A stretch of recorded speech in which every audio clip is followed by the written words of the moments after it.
últimos 5 o 6 años como ayudante con Julen Lopetegui. ¿Cuál es tu opinión respecto a lo que pasó con el Mundial, Real Madrid, selección española? El momento más duro son las destituciones. Llega la llamada de la Premier, ¿cómo se fragua este momento? Pero al final había un convencimiento en todo el mundo en que se podía conseguir. A ganarla una vez más. Que no me tuve que comer el sapo de decirle que no.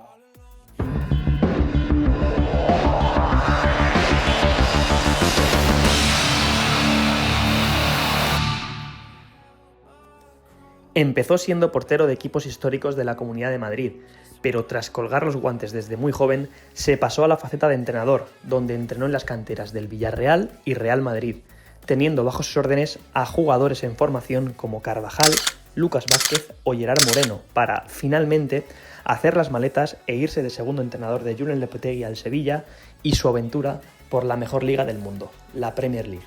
Hoy ha venido a hablar de fútbol en Footcast Juanvi Peinado.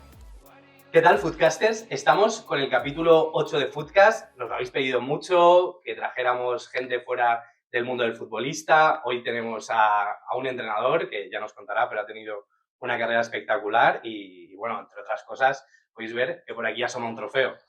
Y nada, estamos una vez más pidiéndoos que os suscribáis y nada, Pedro, cuéntales cómo pueden hacerlo. Suscribíos, dándole al botoncito este que tenéis aquí debajo. Muchas gracias por el recibimiento que estamos teniendo. La verdad que está muy bien. Hemos mejorado el audio, que os hemos escuchado y bueno, esperamos que os guste. Nada, estamos hoy con Juanvi Peinado. Encantado. Muy buenas, encantado de estar aquí y agradecido de poder tener esta oportunidad de poder charlar un ratito de fútbol. Juanvi, lo primero, muchísimas gracias por venir y charlar con nosotros. Y la primera pregunta que quiero hacerte es, ¿quién es Juanvi Peinado? Para la gente que no te conozca, para poner un poco en contexto.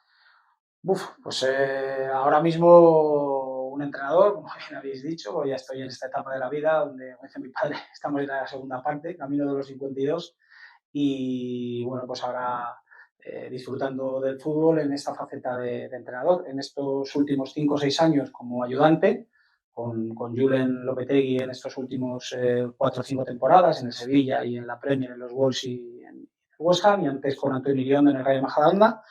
Y los primeros 18 años como primer entrenador, entrenando en muchísimos sitios y teniendo la fortuna de compartir muchas cosas con muchos jugadores, que es lo mejor de este deporte, tanto jóvenes, trabajando en cantera muchas veces, en el Real Madrid, en el Villarreal, en el Rayo Vallecano, Leganés, y al principio pues como jugador, al final como un jugador que a los que todos nos gusta el fútbol, que empezó con toda la ilusión del mundo, con una vida por delante llena de sueños, en el mismo equipo que uno de los protagonistas de este podcast cuando estuvo aquí, Tote, somos vecinos y vivimos en el mismo barrio.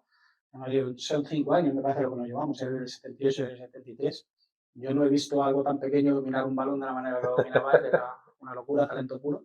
Y en aquel equipo, en aquel Unión Deportiva San Bruno, que como bien dijo, su padre y mi padre formamos, pues al final ahí empezó todo y bueno, una carrera de futbolista en segunda B, tercera división, el ascenso con el Getafe a segunda división, lo que toqué más cerquita el mundo profesional y disfruté mucho siendo portero, que es lo que era, yo disfruté mucho debajo de una portería hasta que con 29 o 30 años pues me pasé como yo decía en ese momento, al lado oscuro y a los que queremos seguir jugando al fútbol y no podemos, pues tenemos que entrenar. Y básicamente pues esa es un poco mi vida.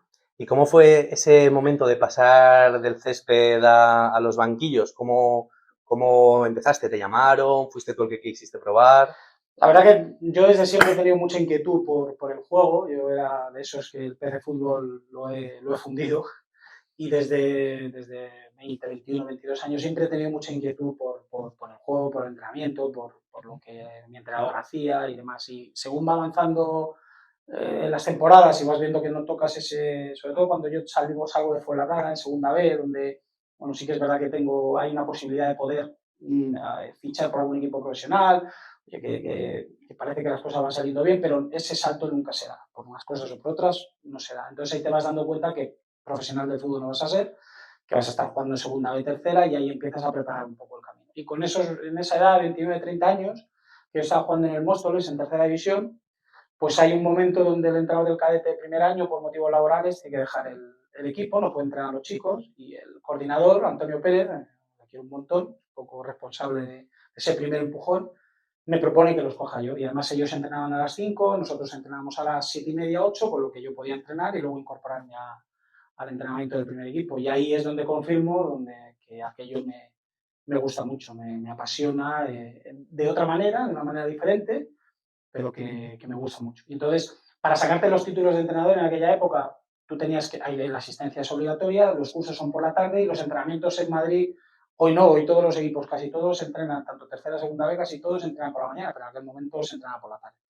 Entonces, para asistir o dejabas de entrenar o no te podías sacar los niveles. Entonces, pues yo pensé que era el momento ideal de dejarlo y después de ese primer año como alternando el entrenar a los chicos con jugar, pues recuerdo en Pegaso, en Tres Cantos, un partido de Copa Federación, después de una tanda de penaltis que ganamos, que paré 2, dije, esto ha sido lo último y ya me voy a dedicar a entrenar. Y ahí empezó... La retirada a lo alto, ¿no? Sí, para mis penaltis. Por lo menos sí, por lo menos.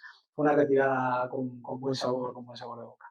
Y después de eso, ¿cuál fue tu primer equipo, tu primer paso como entrenador después de estar entrenando a esos chavales? Sí, yo entreno 2 años al Móstoles, a esos cadetes, luego después me voy al juvenil del Tribal, un año increíble, un año que recuerdo con un cariño tremendo, y entrenando al juvenil del Tribal tengo mi primer contacto con el fútbol profesional, pues me llama Luis Ángel Duque, que era el director deportivo del Club Deportivo Leganés, segunda B, para incorporarme al club como entrenador de porteros y como ayudante del entonces entrenador, que era Quique Esteban. También estaba Ángel Vilda, que fue un año precioso. Y al año sí, yo entonces alterno ese año como entrenador del juvenil del Tribal y como entrenador de porteros del Club Deportivo Leganés. Y al año siguiente sigo ayudando a Quique en el primer equipo por las mañanas, pero ya soy el primer entrenador del equipo filial. Y ahí termino la temporada y esa es la primera incursión mía en el mundo profesional.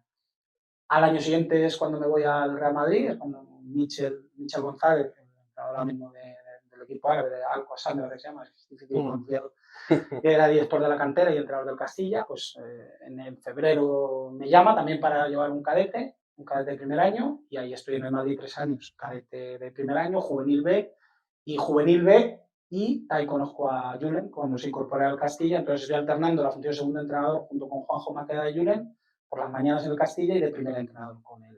¿Y cómo sale esa opción de que Michel te llame? ¿Ya os conocíais de antes o simplemente se había fijado en ti por algo que había visto en algún partido o algo? Pues es como todo, al final tú llegas a los sitios porque te conocen y porque estás en el sitio adecuado al momento justo. Yo era yo cuando empiezo esos niveles de entrenador, yo soy muy, muy, muy amigo, había coincidido con él como compañero del actual entrenador del Levante, Julián Calero.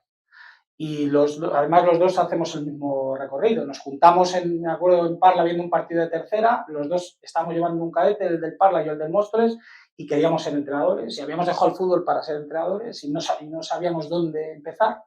Y los dos nos apuntamos a la escuela de Guadalajara. Y entonces, a partir de ahí, fueron 3 años de muchas horas de coche. Como decimos él y yo siempre que es esa misma simiente. Hicimos nuestros caminos, pero es esa misma simiente y además... es todo lo que está consiguiendo, yo la verdad que me alegro como si me pasara. Y él en ese viaje entra como segundo entrenador de Michel en el Rayo. Y cuando Michel va al Real Madrid, él entra como entrenador del Juvenil C, pero nosotros en el Rayo, por la amistad que tenemos Juli y yo, también Michel me conoce y además el Leganés y el Rayo entrenamos en la Feria del Fútbol de las Rozas todo el año. Entonces ahí tenemos un primer contacto y luego ya el paso al Madrid sale, pues por ese momento donde el entrenador también del cadete, igual que en Móstoles cuando empecé, se va a México a las escuelas, se queda el equipo libre y bueno, pues se acuerdan de mí, piensan en mí, yo estoy en ese momento sin entrenar, pues había salido de Leganés y allí me llaman y allí me incorporo. ¿Y cómo es el momento, tú que habías vivido el fútbol semiprofesional, que todavía habías asomado un poco ahí con el Leganés, como nos cuentas, el momento de la llegada a un mastodonte como el Real Madrid, con el nivel de exigencia que hay, hasta en la cantera? ¿Cómo es el choque? Porque claro, estamos acostumbrados a que nos cuenten futbolistas, momento de cantera, pero ya pues, un hombre llega como entrenador. ¿Cómo es el choque del Real Madrid? Bueno, la verdad que es Valdebebas, yo lo he dicho muchas veces, es como Disney, es una cosa tan grande, es una estructura tan inmensa y luego además, lo más importante es que tienes a los mejores jugadores. O sea, el Real Madrid elige a cualquier jugador en aquel momento de España, ahora mismo del mundo, con la sociedad en la que vivimos. Entonces, esa grandiosidad al final es es algo que a ti como entrenador pues te apasiona y te sientes muy afortunado, pues sobre todo pues trabajar con los mejores medios y con los mejores jugadores. Y ahí y de esa grandiosidad pues tratas de disfrutarla todo lo que puedes y de empaparte de todo lo que puedes. Luego, en cuanto a esa exigencia y demás, cuando tú te pones a entrenar con esos, en aquel caso con esos niños de 14 años o después con esos juveniles o con los chicos del Castilla, al final es el mismo fútbol que cuando estabas en los campos de tierra de Móstoles o cuando estabas en la Canaleja, en el Tribal. O sea, es lo mismo. O sea, es un campo rectangular de 65-68 metros por 100, con jugadores que tienen unos sueños, que tienen unos miedos, que tienen unas ilusiones, que tienen potencial y que son personas. Entonces, el que habla al final es el verde. Exactamente. Entonces, en mi caso, cuando yo llego allí, pues es un cadete de primer año, donde se encuentran niños de 14 años con toda la ilusión del mundo, con la cabeza llena de sueños. Y bueno, y lo más gratificante de todo aquello ya no es que ganas cosas, que ganas ligas, que ganas torneos, que ganas... Es que luego, más adelante, has podido dar un abrazo a esos niños viendo que han cumplido ese sueño que tenían con esos 13 o 14 años como profesionales. Por ejemplo, el caso más evidente es el de Dani Carvajal, que estaba en ¿Le llegaste a tener ahí en el cadete a Dani? Yo disfrutaba a Dani. El chico me puso la primera piedra. Exactamente, que fue antes, pero yo disfrutaba a Dani con cadete de primer año y luego, cuando era en el juvenil B, que en teoría los juveniles de segundo año, él siendo juvenil de primer año, yo sí tengo la suerte de trabajar esos dos años con él. Y el encontrártelos después en el Sánchez Pizjuán y darle un abrazo, él como una leyenda del fútbol español, habiendo conseguido todo lo que ha conseguido, pues es con él y con un montón de niños. Cuando tienen la suerte de trabajar en muchos sitios, como yo he tenido esa fortuna, pues al final el verlos convertidos en hombres, jugando como profesionales, pues es la mayor celebración que uno puede tener. Y cuando tienes a un jugador como en este caso Carvajal, que lo ves siendo cadete, ¿tú ahí ya identificas o puedes ver este tío va a llegar y este tío va a llegar donde quiera? ¿O había tantos que realmente no destacaba tanto sobre el resto? ¿O cómo era? Al final, cuando trabajas en cantera y trabajas con niños con ese potencial, como era el caso de aquel cadete del Real Madrid, tú ya no es que veas, sino que quieres que lleguen todos y a todos les ves cosas, ¿no? Pero el caso de Dani era un caso especial, era un chico que por su espíritu competitivo y por las condiciones que tenía era algo especial. Yo siempre comentaba allí que si Dani no llegaba al primer equipo del Madrid, teníamos que cerrar los videos. No veía a nadie con más, pero veía muchos más. Fernando Pacheco, el portero, también lo veía con muchas cosas. Y llegó al primer equipo, fue tercer portero, segundo, pero no llegó. Alex Fernández debutó en el primer equipo con Mourinho. O sea, había de esos tres jugadores, yo creo que son los que de aquella jornada los que más han llegado al fútbol profesional. Porque el otro, Fran Sol también, pero llegó a segunda división, a jugar. Una leyenda en el Willem II, ahí en Holanda. Ha jugado en el extranjero mucho tiempo y ha hecho muy buenas cosas. Bueno, pues son chicos que tú ves que pueden llegar. Pero sí es verdad que en el caso de Dani era algo especial, era algo diferente. Pero es cierto que de la vida de un niño desde que tiene 14 años hasta que puede llegar a profesional, pasan muchas cosas. Pasan exactamente. Muchas cosas a nivel de lesiones, a nivel de entorno, a nivel de decisiones, a nivel de suerte. O sea, porque muchos chavales de la cantera, muchas veces hay muchos que tienen unas condiciones tremendas para jugar en los primeros equipos de cualquier club de primera división, pero muchas veces es que en tu puesto hay dos que son muy buenos, entonces a ti no te dan el paso. Y tú te vas a otro sitio y ya en ese sitio ya las cosas pasan miles de situaciones. Y en otros casos es que en el momento justo hay la posibilidad de un hueco en mi posición y a Sergio.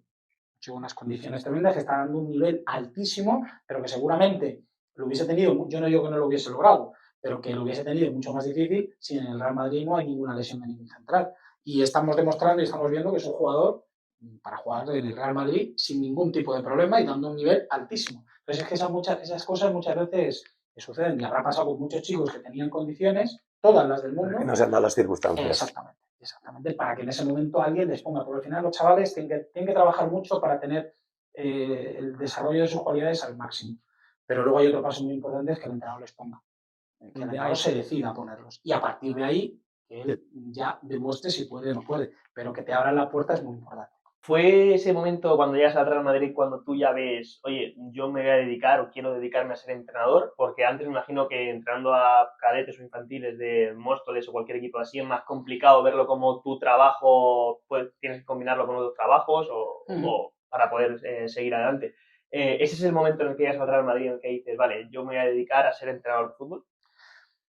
No te lo planteas de esa manera, ¿no? Porque el fútbol pues es igual que cuando empiezas a ser jugador, que tienes muchos sueños. Yo, por ejemplo, tenía mucha ilusión. Yo debuto en tercera división cuando tenía 16 años, que en aquel momento, siendo portero, es muy raro que un niño de 16 años debute en tercera, con 17 sea titular. Entonces parecía que ibas a ser profesional y que ibas a llegar, pero no llegas. Entonces tienes que tener tu plan B. Yo estudié mi ingeniería de telecomunicaciones, mi padre tenía un negocio familiar y también trabajé en el negocio familiar muchas veces. O sea, tienes tu plan B y no juegas pensando que vas a ser profesional. Y cuando eres entrenador te pasa lo mismo. O sea, te gusta mucho, es una pasión y es algo que te vuelve loco. A mí en mi caso es algo que me apasiona. Y bueno, cuando llegas al Real Madrid y tienes la fortuna de estar allí, pues hombre, dices, la cosa va bien y puedes tener la posibilidad. De hecho, el último año en el Madrid mío es muy bonito y es víspera, pero es víspera de mucho, de algo que parecía que iba muy bien, pero que luego hay un cambio de dirección y todo cambia. Y todo cambia y tienes que volver a empezar. Entonces, bueno, pues el fichar por determinados equipos y que te llame determinada gente te va diciendo que las cosas, bueno, pues parece que las vas haciendo bien, pero nadie te asegura que puedas dedicarte a esto hasta que llega alguien y te pone la oportunidad encima de la mesa de verdad, ¿no? Entonces, tampoco puedes estar trabajando con esa idea en la cabeza porque entonces pierdes el foco en lo importante que es el día a día. Y el día a día es el que te va a llevar a conseguir cosas a largo plazo si las tienes que conseguir. Por ejemplo, esto del Madrid fue así, o sea, yo estoy esos 3 años y cuando soy ayudante de Julio en el Castilla se produce un cambio en la dirección, que se va Michel de la dirección deportiva y se queda Javier Lozano.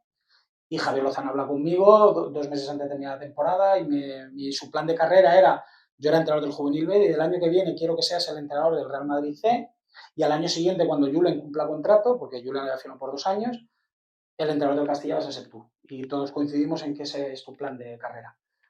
Será el primer paso para decir, ya, voy a tener la oportunidad de, a ver si sale bien, de ser profesional. Pero el presidente era Ramón Calderón, se produce el caso famoso aquel de la Asamblea, es cuando dimite, es cuando es Florentino Pérez el presidente, es cuando viene Ramón Martínez, el director deportivo, y Ramón Martínez, pues... No pensaba igual que Lozano. Nos cambia a todos y me parece bien. Al final trae la gente que confiaba en él y que de la que confiaba y todos los que estábamos salimos, menos 2 o 3, todos salimos. Y entonces, o sea, un mes antes se iba a ser todo el comienzo de oye, igual puedo vivir del fútbol como entrenador a estar en casa y no tener equipo, porque tu contrato termina el 30 de junio y él no te renueva. O sea que el fútbol cambia tan rápido de un día para otro que al final no puedes hacer planes. Lo que tienes que hacer es disfrutar del día a día y estar siempre preparado para que cuando te llegue la oportunidad y pase el tren, cuando te subas listo para poder afrontar el reto. Y entonces, bueno, entiendo que en ese momento sales del Real Madrid, te cuesta mucho encontrar equipo, ¿cómo haces el desembarco? Porque aquí empiezas a trabajar en canteras de también equipos top. Yo, claro, esa decisión a mí me la dicen muy tarde, pues nosotros jugamos la final del Mundialito, que se la ganamos al Barcelona a finales de mayo, por ahí, y el cambio se produce en esa época, y entonces, en ese momento, entonces nos notifican que no vamos a seguir 20 y tantos de junio, por ahí. Entonces, claro, ya no tienes opción de fichar en ningún lado. Y entonces yo el verano lo paso en casa, no tengo la posibilidad de empezar.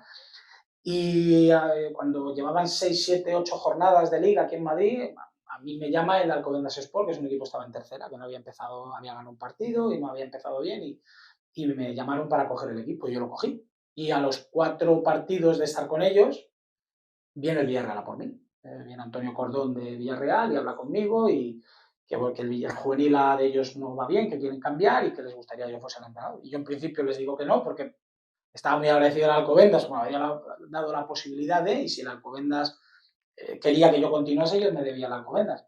Yo le decía a Antonio, digo, si esto me lo dices hace 5 semanas, yo voy andando a Villarreal a coger el equipo, pero ahora mi palabra es la que es y fue Jesús Rey, que era el presidente del Alcobendas, que me dijo, es que te tienes que ir, pues estas son oportunidades. Y entonces ahí es cuando me voy otra vez, me voy a Villarreal, estoy 2 años allí, llevando el juvenil A, y igual termina mi compromiso con ellos y me vuelvo para Madrid. También coincide en un momento familiar complejo, a mi suegra le detectan un cáncer y bueno, pues al final vuelvo a Madrid, empiezo otra vez sin entrenar y es cuando me surge vuelvo a entrenar al Alcobendas Sport, 2 temporadas, estoy 2 años en tercera, pero 2 años de muchos problemas, 2 años complicados y al año siguiente es cuando me incorporo al Rayo.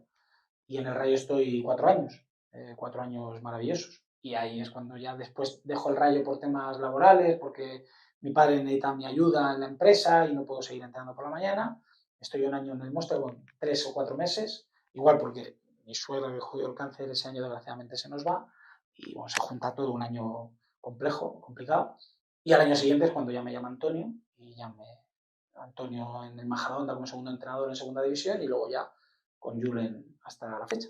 ¿Y cómo es ese momento de, bueno, que al final pasas una etapa dura, parece que el fútbol se te escapa un poco en la línea de lo que te comentaba Pedro, de lo que te pasó como futbolista, estabas tocando terceras y te llama Antonio Iriondo para sumarte al proyecto del Rayo Majadahonda, primer año en segunda, entiendo que llegas a un equipo de barrio, que no deja de ser un equipo de barrio, pero en un año histórico. ¿Cómo es ese desembarco en el Rayo Majadahonda? Sí, pues es una oportunidad para mí maravillosa, una suerte tremenda que Antonio en ese momento se acuerde de mí. Antonio es una persona también muy especial para mí. Antonio es el entrenador que a mí me hace debutar en tercera división con 16 años en el Carabanchel. ¿Ah, sí? Sí, Ah, sí, mira o sea, qué bueno. es el que me hace debutar. Luego él se va y estoy otro año, 2 años con Juan Navarro, que es otra persona para mí muy importante, y con Joaquín Salmerón, y luego él vuelve a coger el equipo, y entonces estoy con él de jugador. Y después, pasados los años, coincidimos, hablamos mucho cuando él entrena y cuando él viene a entrenar al Majadahonda, que yo estaba entrenando al Rayo B, al Alcobendas, nos enfrentamos alguna vez, y hablábamos mucho, teníamos una buena relación, sobre todo de jugadores y tal. Y cuando llega este momento de que él necesita un ayudante, me llama y me lo plantea y yo no me lo pienso. Y creo que me viene en un momento para mí muy bueno. Primero, porque me siento muy afortunado por entrar y vivir el mundo profesional. Y segundo, porque llevaba 18 años en aquel momento como primer entrenador siempre, salvo esa etapa también en el Castilla con Julen, simultaneando las dos opciones. Pero bueno, que creo que era un buen momento también para mí de verlo desde otra perspectiva. Y además tenía la inquietud de decir, yo he sido siempre primer entrenador, sé lo que el primer entrenador siente, sé lo que necesita, pues a ver si yo en este rol ahora de ayudante, pues soy capaz de hacer lo que el ayudante tiene que hacer, que como dice su nombre es ayudar. Intentar ayudar al entrenador en todo lo que él necesite, en todo lo que él pueda. Y fue un año muy, muy gratificante y muy bonito, la verdad. Y jugando los primeros partidos en todo un escenario como el Wanda. Sí, sí, la verdad que sí, que claro, como el Cerro del Espino tenía que reunir los requisitos que pedía la liga para poder jugar en segunda división, pues hasta que el Cerro se adecuó, estuvimos jugando porque el Atlético de Madrid no lo permitió en el Wanda los primeros partidos y la verdad que fueron maravillosos y nos jugamos muy bien. Además, nosotros, por nuestra manera de jugar y de entender el juego, que éramos un equipo muy ofensivo, muy alegre, pues el jugar en ese tipo de escenarios a nosotros nos favorecía mucho. Yo creo que salvo el primer partido que jugamos allí con el Mallorca, que ascendió y nos ganó, y el Osasuna, que también nos dio un buen repaso ahí, demostró que el Osasuna iba a subir, que fue uno de los equipos, fue el campeón. El resto de los partidos los sacamos adelante y los ganamos, y además haciéndolo muy bien.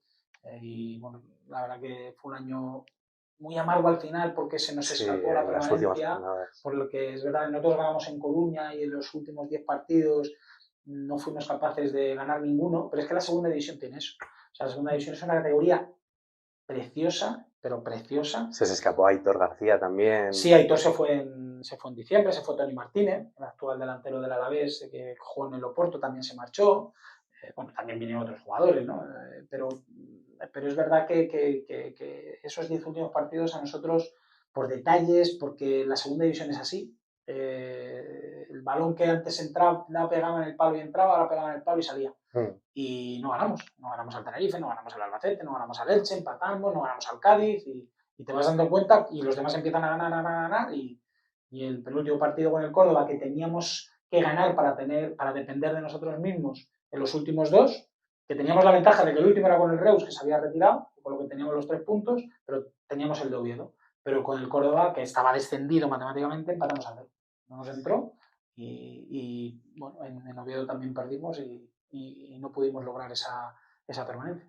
Y antes de hablar de la salida, también te quería preguntar por un caso con el que seguro que te sentiste reflejado, es Basilio, una carrera entre segunda B, tercera, llegamos a segunda, portero muy veterano, parecía que no iba a contar con minutos, se acaba haciendo con la portería y sumando sus primeros minutos como jugador profesional. ¿Cómo llevaste tú eso como exportero, exjugador, de qué manera se vivió, que al final Basilio era uno de los jugadores más queridos del Sí, vestuario. no, Basilio, fíjate que Basilio es en esas conversaciones que teníamos Antonio y yo muchas veces, que él me llamaba, Antonio es un tipo, o sea, a nivel de entrenamiento es un genio, es genial, pero a nivel de jugadores, de ver jugadores y demás, no es una persona que que le preocupe mucho. A él le preocupa que venga un jugador con una determinada característica, da igual que se llame Pepe, que se llame Juan, y él, o sea, él no invierte mucho tiempo en ver este jugador o este otro. Entonces, a mí muchas veces me llamaba para preguntarme, y uno de esos casos fue Basilio. Oye, me han dicho que podemos fichar a este portero, ¿qué te parece? Digo, pues yo creo que lo tienes que firmar, yo creo que te va a gustar.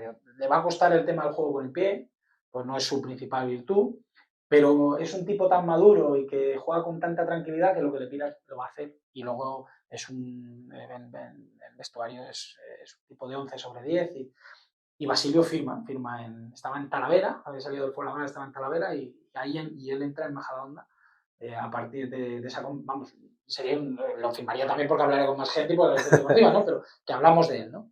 Y luego fue una suerte encontrarte. Pues es verdad lo que tú comentas, nosotros firmamos a Ander Cantero, el actual portero del Burgos, un chico que está jugando en segunda división, que venía del Villarreal ve que había hecho una temporada extraordinaria, un portero con unas condiciones bárbaras y que a priori parecía que iba a jugar él, pero Basilio, con esa tranquilidad que tiene, con esa calidad que tiene y esa calma, empezó a jugar. Y empezó a jugar, y empezó a jugar, y empezó a jugar. Y a pesar de que Ander tenía muchas cosas, y que jugó, Ander jugó muchos partidos, hubo momentos de la temporada que jugó Ander por delante de Basi, pero Basi al final jugó más partidos. Pero sobre todo tiene esa virtud para mí que yo como portero admiro mucho, porque yo fui incapaz de disfrutar de disfrutar del error. O sea, que el error no te importa, que es una cualidad que es vital para un portero. O sea, a mí el error me condicionaba mucho y estaba dándole vueltas, pero no me lo podía permitir.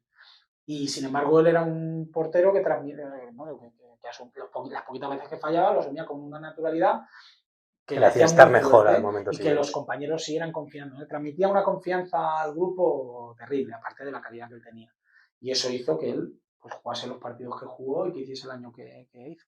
Y bueno, pues ahora sigue entrenador de porteros allí en Majadahonda, de vez en cuando hablo con él y es un tipo excepcional. Estamos esperando a que se pase por aquí. Estamos cuadrando, pero tenemos muchas ganas de tenerle. Pues dirá cosas muy interesantes y ya te digo que tiene un valor humano extraordinario y luego profesional. Todo las buenas personas siempre tienen cosas que contar, que al final te enseñan cosas y él es una muy buena persona. Y luego, pero en fútbol cuando hablas de buena persona parece que sí. no tienes nivel y para mí es todo lo contrario. Yo creo que es un valor muy añadido que potencia mucho las tremendas cualidades profesionales que él tiene. Y después de toda esta experiencia en Majadahonda es cuando viene Julen y cómo se fragua tu llegada al cuerpo técnico. Pues ya te digo, yo coincido con Julen trabajando en el Castilla 15 años atrás, hoy 15 años, cuando nace mi hija mayor. Y después de aquella salida habíamos tenido contacto por teléfono y demás, pero no, él se había ido a Porto y bueno, se llevó a Julián Calero como ayudante y a Juan Carlos Martínez. Bueno, habíamos ido por otro. Y cuando yo firmo en Majadahonda, ya me llama cuando él va al Madrid para intentar que me pueda incorporar a hacer algo. Lo que pasa es que yo ya estoy en el Rayo Majadahonda, ya estoy comprometido. Y bueno, pues al final como yo ya tenía mi contrato, también es verdad que con la salida de la selección y demás, pues tampoco era cuestión de hacer más ruido en una posición en que a lo mejor él podía cubrir de otra manera. Entonces, bueno, pues ahí se quedó en una intención. Y cuando terminamos la temporada en Majadahonda, pues, por sorpresa, a mí me sonó el teléfono un jueves y yo sabía que él había ido a Sevilla, su fichaje se había hecho oficial una semana antes, y me llamó y me propuso si me apetecía venirme con él como uno de sus segundos entrenadores y bueno, yo en aquel momento, pues claro, ya le dije que sí. El lunes había quedado yo para tomar un café con Antonio Iriondo y en ese café Antonio cuando nos ponemos a hablar me dice, mira Juan, yo al final voy a dejar el equipo porque creo que el equipo al haber descendido, yo creo que lo mejor para todos es que yo me vaya y no continúe, el club quiere que siga, pero yo creo que no. Y les he propuesto al club y a mí me gustaría que el entrenador fueses tú en primera red. Y fue como una partida de cartas cuando uno echa una apuesta y otro saca más. Pues yo te lo agradezco en el alma, Antonio, pero me ha pasado esto, me ha llamado Julen para irme a Sevilla y voy a aceptar. Y voy a aceptar. Sí, en aquel momento pues al final era irte a Sevilla, es ir a Primera División, es intentar trabajar con Julen otra vez, un equipo que aspiraba a jugar Champions, como afortunadamente conseguimos, y hubiese sido inmensamente feliz siendo primer entrenador del Rayo Majadahonda en Primera Red, seguro. Pero en aquel momento era lo que tocaba, era la decisión que tenía que tomar y bueno, pues es lo que al final decidí. Y ahí empezó mi andadura con Julen en el mundo profesional. Y hablando de Julen, sé que no estabas con él en el cuerpo técnico, pero imagino que tendrías algo de relación y que igual lo habéis comentado después. ¿Cómo viviste tú, cuál es tu opinión respecto a lo que pasó con el Mundial, Real Madrid, Selección Española, Rubiales? ¿Qué opinas de todo eso que sucedió? Pues, yo no estaba con ellos en ese momento y no te puedo decir realmente ni lo que sucedió, ni lo que pasó, ni cómo se vivió aquello, que debió ser muy traumático. Sí que es verdad, yo lo que sí te puedo decir de aquello es que yo después de tener conversaciones con mis compañeros del cuerpo técnico, con Pablo, con Óscar, con Julen de aquello, pues, para ellos fue algo muy duro. Es muy duro que tú estés 2 años trabajando con la idea de llegar a un mundial y de jugar ese mundial, de tenerlo todo preparado, de no perder ningún partido, de estar a punto de empezar esa competición que es el sueño de cualquier profesional. O sea, yo creo que participar en un mundial debe ser algo increíble y encima tener la posibilidad de hacerlo defendiendo a tu país más todavía. Y que bueno, que 3 o 4 días antes de empezar aquello se trunque, pues yo te puedo decir que para ellos fue algo durísimo. Y hay una persona que era el presidente de la federación que tenía la potestad de tomar esa decisión y que en virtud de sus criterios y sus decisiones tomó esa decisión y estaba perfectamente legitimado para poder hacerlo porque es una de sus responsabilidades. Luego, evidentemente, cuando uno toma sus decisiones, pues luego las consecuencias, evidentemente, las te enfrentas a ellas, claro. Y ya está. Pero lo único que te puedo añadir de esto es que yo conociendo a Julen es una persona que no tiene esquinas, que no esconde nada y que todo lo que hace lo hace de frente. Entonces, bueno, pues al final que todo aquello que sucedió, toda aquella negociación, que yo no sé exactamente cómo fue, eso el que lo tiene que contestar es Julen. Yo sí que de lo que le conozco es una persona que siempre va de frente, que es una persona íntegra y por tanto que ahí o sea, ni dobleces, ni esquinas, ni situaciones oscuras por su parte, seguro que no hubo. Sí. Oye, que una persona decidió tomar su decisión porque él creía que tenía que tomarla, porque lo que valoró le llevaba a tomar esa decisión, pues cuando eres entrenador, en los contratos pone lo que vas a cobrar, pero pone también, siempre se pone la forma de romperlos, tanto por una parte como por parte de otra. Entonces, si una de las partes quiere romperlo y lo rompió, pues estaba. Lo que creo que estamos de acuerdo todo el mundo, o sea, toda España, por lo menos es que fue un error tremendo, porque es que España venía de ganarlo todo. Y 3 días antes de hacer eso, pues creo que fue un error grave. Y encima Fernando, yo creo que se tuvo que comerse el marrón de 3 días antes, ponerse ahí, que es una oportunidad, pero también es un pequeño marrón de intentar apagar los fuegos. Pero bueno, vamos a Sevilla. Llegas a Sevilla, ¿cómo te adaptas a la ciudad? ¿Cómo te adaptas a Primera División? Una a la afición tremenda. Sevillista. Sí. No, un club muy grande, un club muy bonito, una ciudad maravillosa, que encima con una rivalidad con el Betis preciosa, súper intensa y súper sana, pero que hace crecer a los dos equipos, y un club con una exigencia muy grande, una exigencia muy alta, siempre con ganas de crecer, y además en algún año donde el equipo lo hacemos nuevo, donde se quedan 4 o 5 jugadores de la anterior temporada que quedan sextos para jugar la Europa League, que es la competición europea que jugamos y que gracias a Dios ganamos al final. Pero hacemos el equipo nuevo y viene gente con mucha ilusión, jugadores con mucha ilusión, con muchas ganas, y se mezcla un grupo que congenia muy bien, que hace clic todo desde el primer momento, en una temporada donde hay altos y bajos, y una temporada muy especial, fue la temporada del COVID, el año del COVID, que se para en marzo, que se reanuda después, un año complejo, que miras para atrás y que nos enseñó muchas cosas, pero que tuvo mucha amiga, ¿no? Entonces, bueno, pues era un reto muy grande, muy bonito, que asumimos con muchísima ilusión y que, bueno, pues gracias a Dios pues salió muy bien desde el principio. ¿Cómo es ese avanzar por la Europa League con un equipo que parecía predestinado casi a ganarla una vez más y acabar consiguiendo el título? ¿Cómo lo viviste tú? ¿Cómo viste a los jugadores? ¿Viste ese hambre? Pues, yo qué sé, ese sentido que tiene el Sevilla por la Europa League? ¿Cómo se vive eso desde dentro?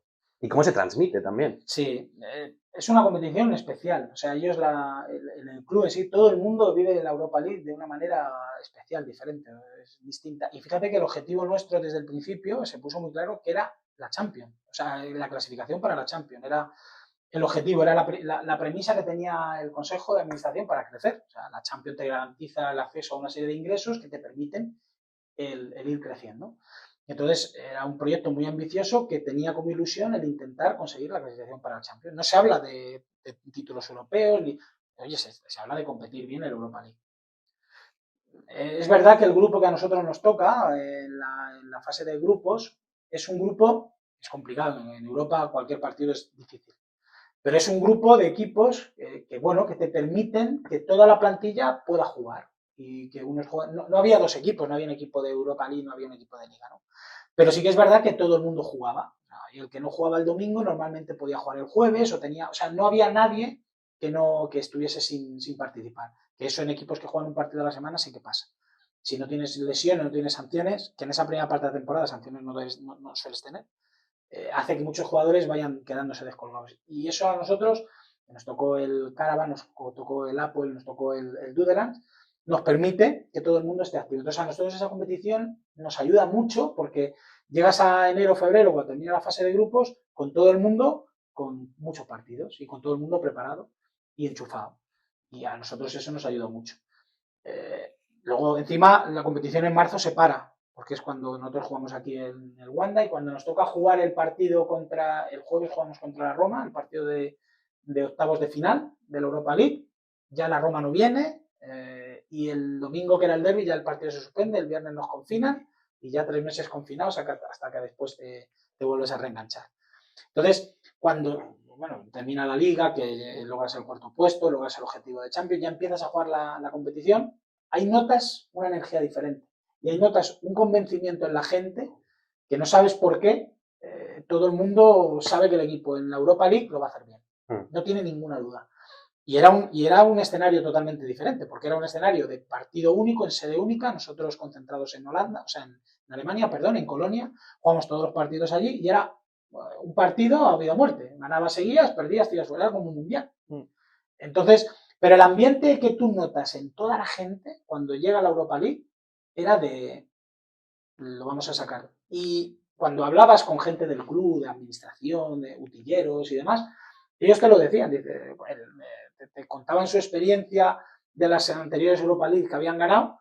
Es que nosotros con el Valencia, que faltaban 3 minutos para el descuento y que estábamos perdidos, sabíamos que íbamos a meter un gol y que íbamos a pasar, y pasamos. Cuando nos toca el Betis, que aquí nos meten 3 y vamos allí, sabíamos que nosotros allí íbamos a ser capaces de dar la vuelta. O sea, es una energía especial. Nadie sabe explicarte por qué, pero es algo que tú sientes y que todos los que están a tu alrededor te lo transmiten y tú sales con esa convicción. Y yo la verdad puedo decir que esos partidos que nosotros jugamos de eliminatorias finales de Europa League, sales con un convencimiento, una confianza diferente. Nosotros eliminamos a la Roma, eliminamos a los Wolves en cuartos de final, 1-0, un gol de Lucas, eliminamos al Manchester United, que en la segunda parte el Manchester nos hace como un fútbol reducido y bueno, está increíble. Y luego ganamos la final al Inter de Milán de Conte, que era el equipo de moda en aquel momento en Italia y en Europa. No jugamos con equipos y los pasamos muy mal, con penaltis al principio, levantando situaciones adversas, pero al final había un convencimiento en todo el mundo en que se podía conseguir y se consiguió. Y todo eso acompañado además de conseguir la clasificación a Champions, que era el objetivo del proyecto. Exacto. O sea, que doble mérito, doble valor. O sea, al final la Liga es una competición muy absorbente y es la esencia de todos los equipos, es de lo que vives. O sea, luego una buena clasificación europea está muy bien, es evidentemente un ingrediente que decora muy bien tu temporada, ¿no? Pero la esencia era la Liga y el objetivo fundamental era lograr esa clasificación para Champions, que al final te permitía dar ese pasito, ese salto, ese tener recursos económicos para poder invertir más en el equipo, en mejorar el club, las infraestructuras y demás.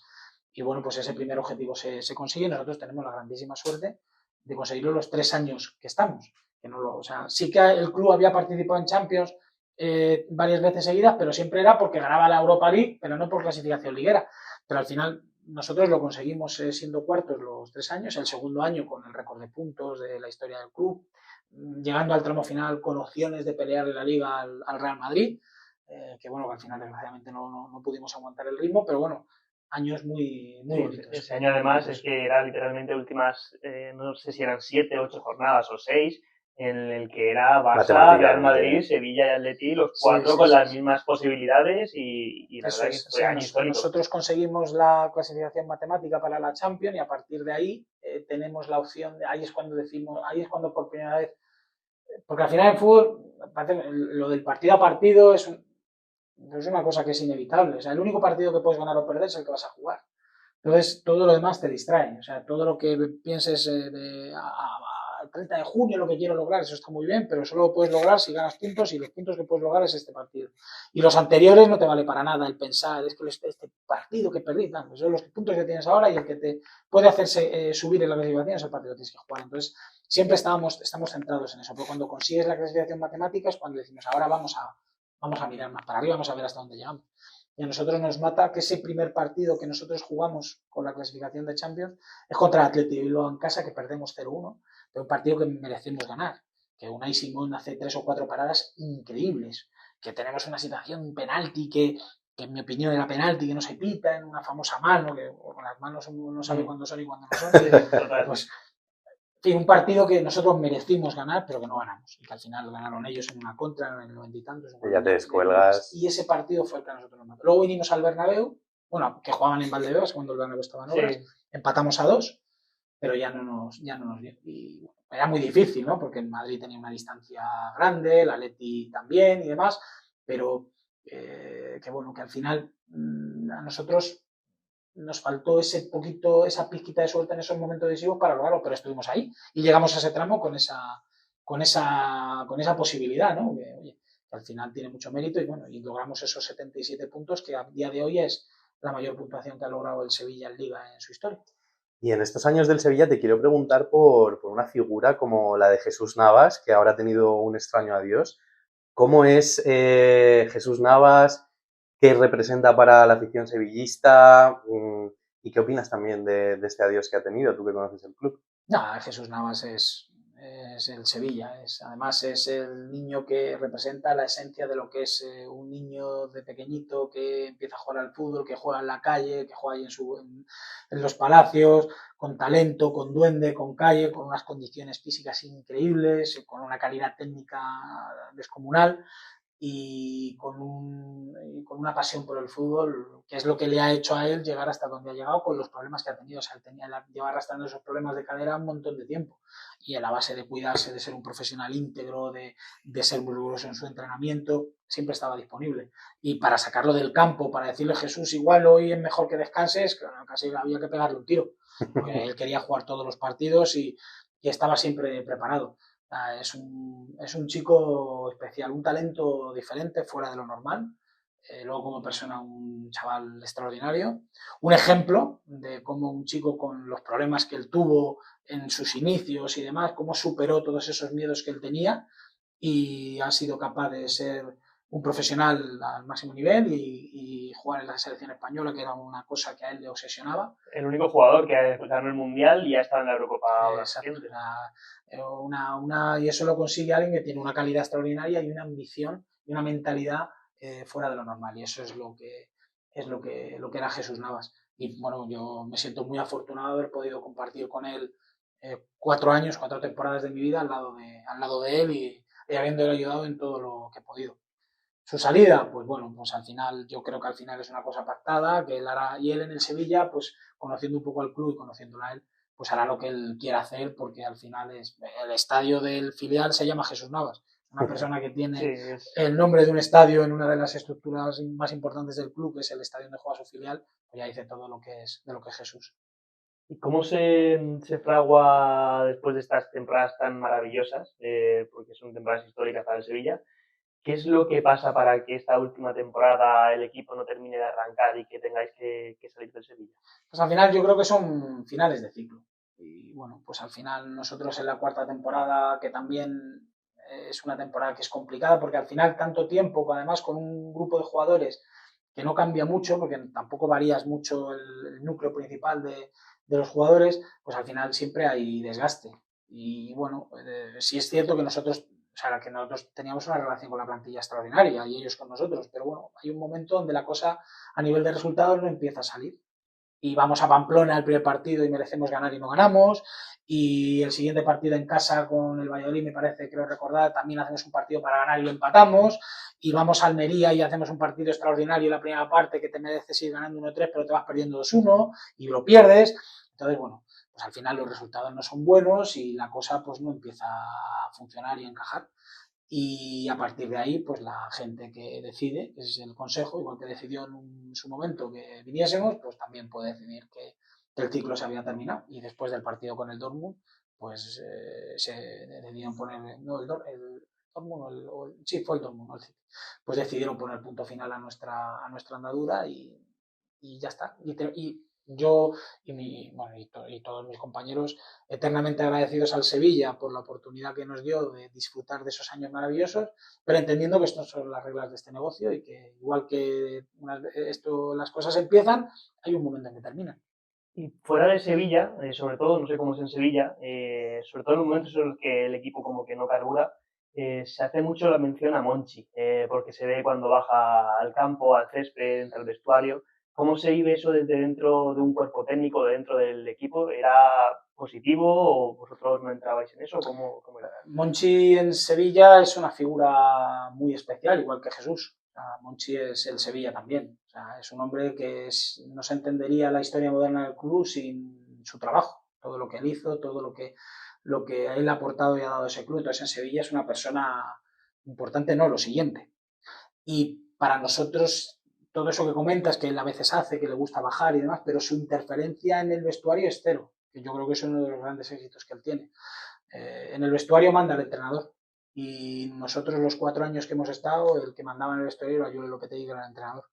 Y Monchi tenía sus reuniones con Julen, que a nivel de dirección deportiva, y estaba todos los días en los entrenamientos y hablaba con todos nosotros, tú lo veías todos los días, los halagos todos los días, estaba pendiente de todo. Pero él en nuestro trabajo, en el trabajo del entrenador, en el vestuario, el que mandaba era Julen Lopetegui, y el que decidía que si se jugaba uno o jugaba otro era Julen Lopetegui. Que yo creo que eso es una de las claves para que cualquier equipo funcione, que cada uno sepa para lo que ha entrado y que el director deportivo es el encargado de gestionar muchas cosas, pero su función llega hasta un punto y el entrenador es el encargado de otras muchas, pero su responsabilidad es el vestuario, mandar en el vestuario, decidir quién juega y quién no juega y decidir cómo. Y entonces eso se respetó siempre. A partir de ahí, que las cosas salieran de una manera o de otra, pues depende de muchos factores que ni siquiera nadie puede estar seguro de cuáles son, porque el fútbol es tan abierto que nadie sabe exactamente por qué pasan las cosas. Podemos decir que creemos que puede haber sucedido por esto o por lo otro. Yo siempre huyo de aquel que me dice, hazme caso que esto es así o esto es así por esto y por esto. En España hay 47 millones de entrenadores en cada casa. Sí. A posteriori todo el mundo sabemos lo que ha pasado y oye, yo si hubiese tomado esta decisión sale como tú quieres. Hubiese hecho este cambio en el minuto 50, hubiese ganado el partido. Los sí en el fútbol. Hay un vídeo muy bonito en internet del capitán a posteriori que es genial, que explica a la perfección todo eso. Entonces, nadie sabe por qué suceden las cosas, porque un equipo que 2 años antes hizo el récord de puntos, pues llevaba una temporada donde le costaba una barbaridad ganar un partido. Pues por muchas cosas, que uno puede tener intuiciones de por qué es, pero que exactamente no lo sabes. Pero sí que te puedo decir que todos los que estuvimos allí, y nosotros tenemos esa sensación, todo el mundo ayudó desde su responsabilidad. Y yo en estos casos siempre me gusta decir que las cosas simplemente pues no salieron. Y cuando no salen las cosas, pues una de las decisiones que se pueden tomar es cambiar. Y en este caso se decidió cambiar de entrenador y de su cuerpo técnico. Ya está, aceptarlo como parte de las reglas de este juego y a seguir. Bueno, Juanmi, después de esta experiencia llega la llamada de la Premier. ¿Cómo se fragua este momento? ¿Es instantáneo? ¿Tenéis un tiempo para meditar? ¿Cómo fue? Muy rápido, porque si de Sevilla salimos, yo creo que la primera 10 días de octubre, yo creo que el 31 de octubre estamos firmando nuestro contrato con los Wolves, o sea que fue todo muy, muy rápido. Ya los detalles de la negociación, de cuando estaban hablando con Jules y demás, ya no te puedo decir, pero sí que es verdad que es que enganchamos, casi terminamos ese partido de Champions que nos notifican al final del partido que estamos fuera, que cambiamos y tal. Como no hubo ningún problema con el acuerdo con el Sevilla, que estaba todo claro por el contrato y demás, y en eso el Sevilla se portó extraordinariamente bien, pues al final, casi a los 2 o 3 días ya está la posibilidad de ir a Wolverhampton, o sea que casi no te da tiempo a tener ese periodo de duelo porque sales de un sitio, sino que te metes en otro y esta opción, mientras Julen está negociando ya te lo comenta, empiezas a verlos, a prepararte y bueno, en ese proceso que él negocia, pues al final cuando se concreta todo 10 o 15 días después, pues bueno, pues ya te centras en esa opción y lo afrontas con mucha ilusión y bueno, pues con expectantes de liga nueva, la mejor liga del mundo, una liga de un nivel altísimo y con un reto que era a priori muy difícil, ¿no? Porque nosotros cogemos los Wolves faltando 4 partidos para terminar la primera vuelta con 10 puntos y estadísticamente la historia te decía que ningún equipo que a esas alturas tenía 10 puntos se había mantenido. Pero bueno, el reto era complejo y era apasionante, pero no, yo desde el primer momento siempre creímos, yo estaba convencido que podíamos pelearlo y bueno, gracias a Dios pues se dieron esas situaciones y también tuvimos la fortuna de que fue el año donde el Mundial se juega en diciembre, donde hay un parón, nosotros tuvimos una pretemporada de 2 semanas, de que se juega el Mundial para trabajar con el equipo, teníamos casi el 80% de los jugadores porque había muy poquitos que estaban con selecciones, todo eso nos ayudó a que nuestra adaptación fuese más rápida, a conocerlos a ellos y a conocer la liga. Y bueno, pues todo empezó muy bien desde el primer partido que ganamos al Everton allí en Goodison Park y la verdad que fue una experiencia magnífica. ¿Cuál fue el cambio que más te impactó cuando llegas a la Premier respecto a la Liga? ¿Qué fue lo que más te impactó? ¿Los estadios, el ritmo de juego? ¿Qué fue lo que más te sorprendió? El ritmo que hay es para mí lo más diferencial. O sea, a nivel de estadios y demás, la Liga Española, nosotros con el Sevilla nosotros somos un equipo que tiene mucha audiencia y era raro que jugásemos un partido sin gente. El Pijuán está lleno siempre y la presión es muy alta, ¿no? Pero fuera de casa el Sevilla siempre es un campo que aparte que nosotros llevamos gente, pero que la gente es un equipo al que le gusta verlo, con lo que siempre hemos jugado con esa presión. Y allí en Inglaterra los campos están llenos todos, sí o sí. O sea, allí el fútbol es un negocio que está orientado eminentemente para el espectador. Y luego la televisión es muy importante, pero tiene otro papel, sobre todo está más orientada al exterior, ¿no? Al mercado asiático, India y demás, bueno, lo tienen de esa manera. Y la prioridad es que el campo se llene y que todos los estadios estén llenos sí o sí. Y el sábado a las 3 no se televisa ningún partido en Inglaterra. Sí, por el fútbol de cantera, ¿no? Para no que se vea. El que quiere ir al fútbol tiene que ir al estadio. Y si no, pues lo verá después en diferido o repetido, pero en directo en Inglaterra no. Sí que se ve en España, tú puedes ver cualquier partido en directo el sábado, pero en Inglaterra no se televisa ninguno. Entonces, los campos están llenos, pero en España igual, entonces no hay mucha diferencia. Lo que más te llama la atención, a mí lo que más me llama la atención es, evidentemente, que allí los presupuestos y los recursos son mayores y ahí están los mejores jugadores del mundo. Entonces, todos los partidos, todos los rivales tienen enfrente jugadores de un altísimo nivel. Y sí es cierto que a partir del minuto 60 o 65 el partido se rompe y es de los jugadores. En España eso es más difícil que pase. O sea, tú diseñas un partido, te lo imaginas, has visto al rival, sabes lo que hace, lo que puedes hacer tú, y es raro que te equivoques y que las cosas se salgan de tu control. Y aquí en España eres capaz de que el partido se juegue a un ritmo lento, de que no pase nada, si a ti te interesa que no pase, a un equipo le interesa, es difícil. Pero allí en Inglaterra hay un momento donde todo se parte. Y aunque al principio todos intentan que los partidos sean cerrados y cada uno tiene su plan y quiere que pasen las cosas que ellos quieren que sucedan y demás, hay un momento donde el partido pasa al control de los jugadores y se empapan de la gente y aquello se rompe y es un ida y vuelta constante. Lo típico que dicen que disfruta mucho el espectador, pero que el entrenador sufre porque ya no tiene control. Se le descontrola el tema y el control pasa a ser de los jugadores. Eso sí que es cierto que se nota. O sea, es muy raro que en Inglaterra, y es una cosa que hablo mucho con Julen, es muy raro que tú un partido en Inglaterra lo tengas bajo control y que puedes ganar partidos 4-0, pero sí que el rival te haya tirado a puerta es imposible. O sea, tú luego analizas el partido y el rival, aunque le hayas metido 4-0, dices, lo han dominado. El rival ha tenido 2 o 3 ocasiones de gol, o tu portero ha tenido que intervenir, o que han salido, andan en el palo, han salido fuera por poco. O sea, te generan ocasiones aunque no quieras, aunque tú hagas un partido perfecto por la calidad que tiene el jugador.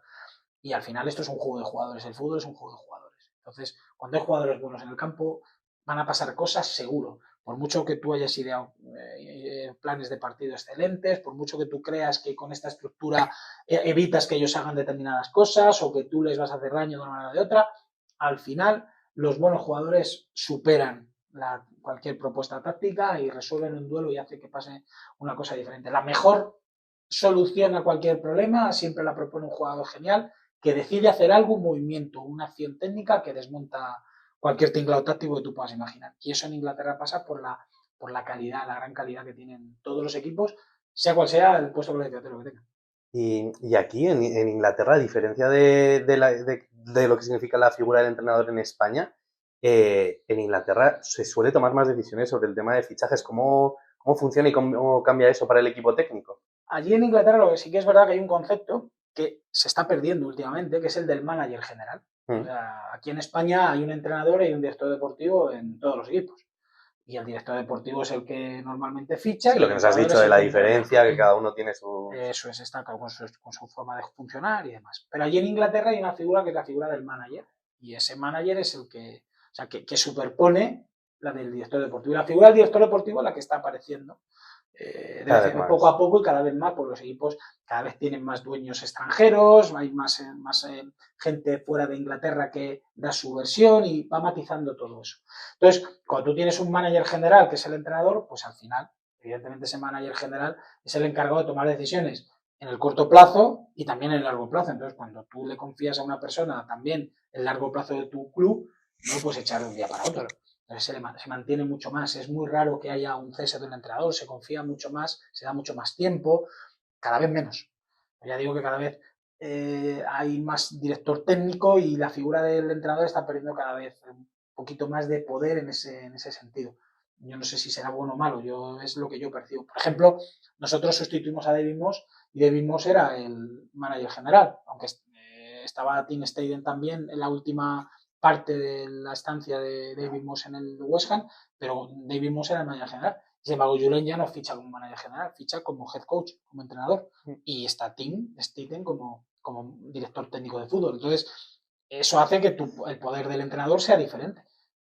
Que sí, que trabajan codo con codo, que evidentemente un director técnico y un entrenador tienen que estar en consonancia. De hecho, el director técnico elige al entrenador, se supone. No va a elegir a alguien que no le guste o que no crea en él. No. Entonces, tiene que haber una correlación de sentimiento, de forma de ver el juego y de forma de entender qué es lo mejor para el club. Pero hay un entrenador y un director técnico.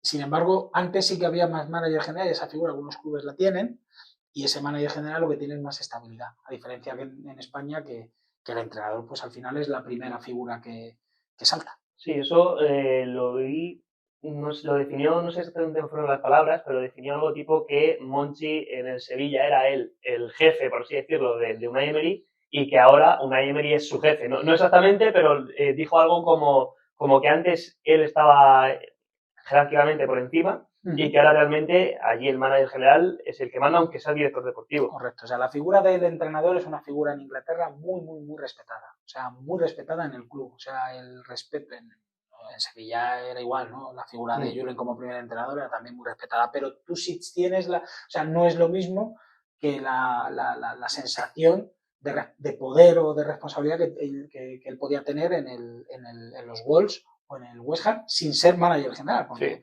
En los Wolves había otro director deportivo que también estaba por encima y en el West Ham estaba Tim Stayden. Pero sí es verdad que el respeto que se le tiene a la figura del entrenador en los Wolves y en West Ham es totalmente diferente a la situación que podíamos vivir en Sevilla. O sea, en Sevilla había más fragilidad. O sea, sí que tiene la sensación que el entrenador en cualquier momento puede ser cuestionado mucho antes que lo que te van a cuestionar tanto en Inglaterra. Nosotros en nuestro caso en Wolverhampton y en el West Ham. Y bueno, todo este control que acaba teniendo Julen de las decisiones le acaba llevando a entrar un poco en conflicto con el club después de una temporada increíble en la que conseguí salvar al equipo, llega el verano, entiendo que ahí hay una serie de desavenencias y deja el club antes, bueno, con la temporada recién arrancada. ¿Cómo vivisteis eso desde dentro del cuerpo técnico y cómo tomó la decisión Julen con vosotros? ¿Cómo fue ese momento? Bueno, él al final lo ha explicado mucho en muchas comparecencias públicas que él ha tenido y al final la situación es muy sencilla de entender. O sea, al final a él le proponen un proyecto que al principio era complicado, el tema de obtener la salvación del equipo con los puntos que tenía, y vamos a lograr mantener el equipo y después queremos hacer una inversión para intentar que el club dé un salto y que se incorpore a otro nivel en cuanto a competencia en la Premier. Entonces es un poco el proyecto que a él le venden. Cuando nosotros logramos, los chicos logran la permanencia, entonces las condiciones cambian por situaciones financieras, por decisiones de Fosun, de la propiedad, pues al final le plantean que no va a haber esa inversión y al contrario, que tienen un grave problema de fair play financiero, que no solo es que no se va a firmar, sino que no se asegura que se puedan mantener los jugadores que tienen la actual plantilla y que todo el mundo está en venta y que hay que vender para... Entonces las condiciones cambian. Entonces cuando las condiciones cambian, él tiene todo el derecho del mundo a decir, si las condiciones cambian, yo también puedo decidir si quiero continuar o no. Total. Y no es una cuestión de que él no confiara en el nivel que tenía la plantilla. Sino que no fue lo que le vendieron. Que exactamente, o sea que las condiciones cambiaron. O sea, nosotros estábamos muy contentos y muy confiados en conseguir lo mismo que habíamos logrado con esa plantilla el año anterior, en la permanencia, el haber sacado más de 41 puntos, porque el nivel de los jugadores nosotros sabemos lo que es y estábamos muy contentos con ellos. Pero es verdad que a él las condiciones se las cambiaron. Entonces, en ese cambio de condiciones, creo que es justo que él tenga la posibilidad o la libertad de poder decidir que si las condiciones cambian, yo también puedo a lo mejor considerar que puedo tomar otro camino. Y bueno, pues él hablando con la propiedad llegaron a ese acuerdo que se concretó. Nosotros hicimos la pretemporada completa y hicimos además una pretemporada muy, muy, muy buena, muy ilusionante. Ganamos al Porto, ganamos al Rennes en casa el partido antes de jugar con el United, que es con un lunes que empezábamos, y en esa semana pues él llegó al acuerdo con la propiedad que lo mejor era separar sus caminos y así lo decidió. Luego, ¿cómo es la llegada al West Ham? Porque sonó muchos destinos en verano, al final creo que se ha puesto por el Wolverhampton, esta decisión se tomó ya tarde, entiendo que con las plantillas y los entrenadores cerrados, y luego el West Ham también llama muy pronto.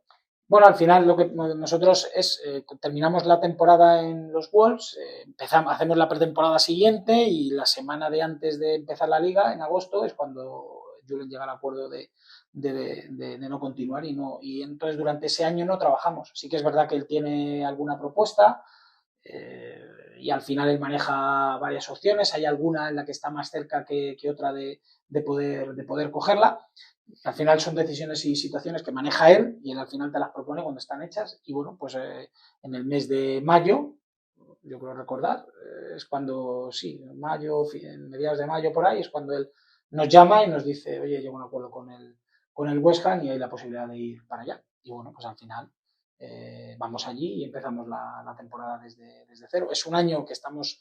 Yo es el año que más tiempo he estado sin trabajar, porque hicimos la pretemporada completa y luego todo ese año no trabajas, no tienes la opción y bueno, pues te preparas para el siguiente reto y al final el siguiente reto fue el West Ham en verano.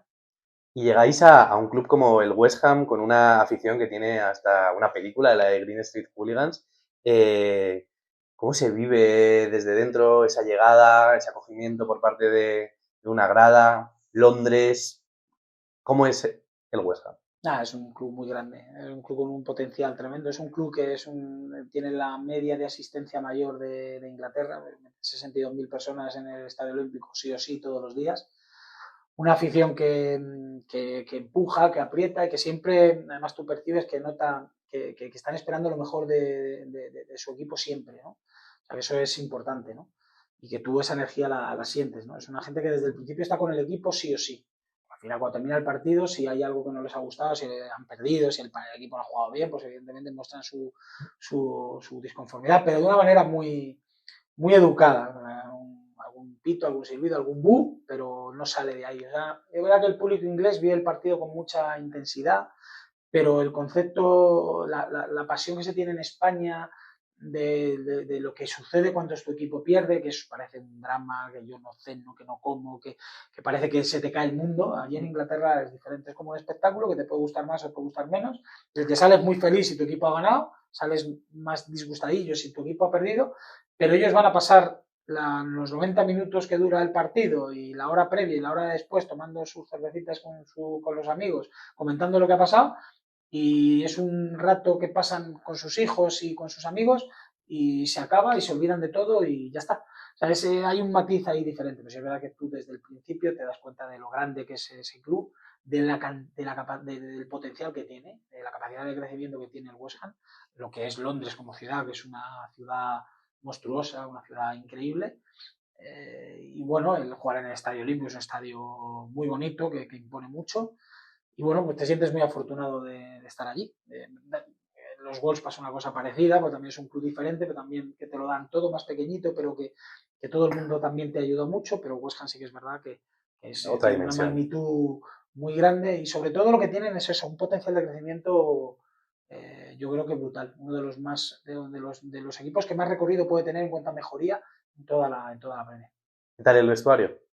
Esto era un grupo de muy buena gente, de muy buenos jugadores, de jugadores además con una calidad importante, jugadores casi con muchos internacionales en tu plantilla. Y bueno, un equipo, al final sí que es verdad que todo el mundo al final, el inglés, el idioma une a todos y prácticamente todo el mundo habla inglés, con lo que aunque tengas jugadores de muchísimas nacionalidades, bueno, Guido era argentino, Carlos español, Dino es griego, los ingleses, Tomás Souček y Vladic y Sufal checos, o sea, hay una variedad de los africanos, Kudus, hay una variedad de nacionalidades y de culturas que, bueno, que por lo menos el idioma, el inglés, es un denominador común y todo el mundo se comunica bien y a partir de ahí todo es más sencillo de integrar, ¿no?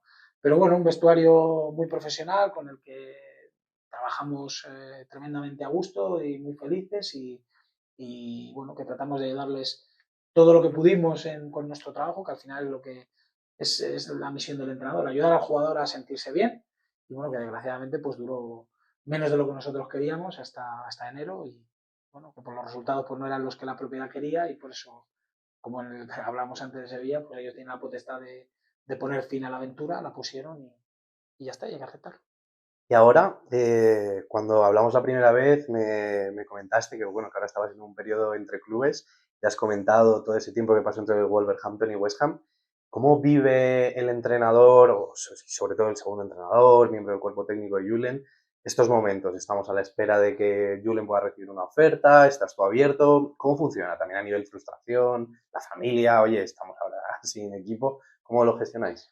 Al final es un periodo extraño donde lo primero que tienes que hacer es ubicarte, porque pasas de estar full time con que te faltan horas para hacer tu trabajo por las demandas de la competición. Análisis, la data por aquí. Un montón de cosas. Además, el fútbol es algo que no tiene fin. O sea, tú puedes trabajar horas ilimitadas. Tú para preparar un partido, pues puedes ver 4 partidos del rival o puedes ver 40. Tú puedes ver tu partido una vez o puedes verlo 15. Tú puedes repasar un entrenamiento una vez o puedes repasarlo 30. O sea, el trabajo que tú quieras hacer es ilimitado. Y si quieres hacer más, pues haces más. O sea, y no tiene fin. Entonces, bueno, pues es muy demandante. Y en un momento, nosotros ahora tenemos acceso a muchos recursos, mucho más. Entonces, bueno, pues pasas de 100 a 0 en nada. Entonces tienes que ubicarte.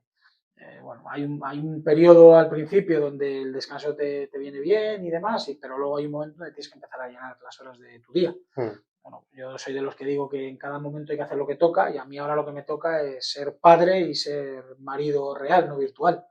Y en eso estoy, pero tienes que seguir enganchado a tu profesión y entonces no dejas de trabajar, pues estás viendo partidos, yo sigo viendo la Premier, sigo viendo la Primera División, veo mucho ahora, porque yo cuando estoy trabajando solo veo partidos de mi competición, porque es que no me da la vida para más, sí. Solo puedo ver, yo admiro a la gente que está trabajando y que te puede hablar de, oye, pues yo he visto la Liga Francesa o la Liga, gente que son entrenadores, yo los admiro, yo no puedo. Entonces yo cuando estoy en la Premier solo veo Premier y solo preguntan por Premier, que lo demás no sé nada. Hay otros 9 partidos que tienes que tener en cuenta, que tienes que analizar. Exacto, o sea, yo no tengo tiempo para otra cosa, ni concentración. pues ahora aprovechas, pues yo ahora mismo también, pues como entrenador, pues estoy muy pendiente, veo mucha segunda división, que me gusta mucho, veo primera red, veo segunda red, veo filiales, o sea, estoy tratando de empaparme y de ver, pues, otras categorías también que cuando estás trabajando en fútbol profesional, pues no ves, para un poquito estar al día de todo. Ves muchas informaciones de compañeros, vídeos, pides favores para ver a compañeros entrenar, o sea, estás un poco viendo otras cosas, otras formas de hacer el trabajo que que te dan ideas que a ti van moldeando la tuya. Entonces, ese es el proceso que uno tiene que hacer, porque no sabes cuándo va a volver a sonar el teléfono, que mañana te llama Julen porque dice que tiene una oferta de un equipo y que nos ponemos a entrenar mañana porque se puede y porque las condiciones nos favorecen a todos, o que a mí me llama un equipo y me plantea un proyecto ahora que estoy sin trabajo y me hace tilín y digo, pues oye, ahora voy a empezar a otra vez a entrenar, porque pues, tienes que estar preparado para cuando surja ese momento. Pero sí que es verdad que sobre todo los primeros meses es un momento de ubicarte y tienes un poquito de dificultad y te sientes un poco perdido en la ocupación de las horas, porque pasas de no tener tiempo para nada a tener mucho tiempo disponible. Entonces, y tienes que llenarlo, ¿no?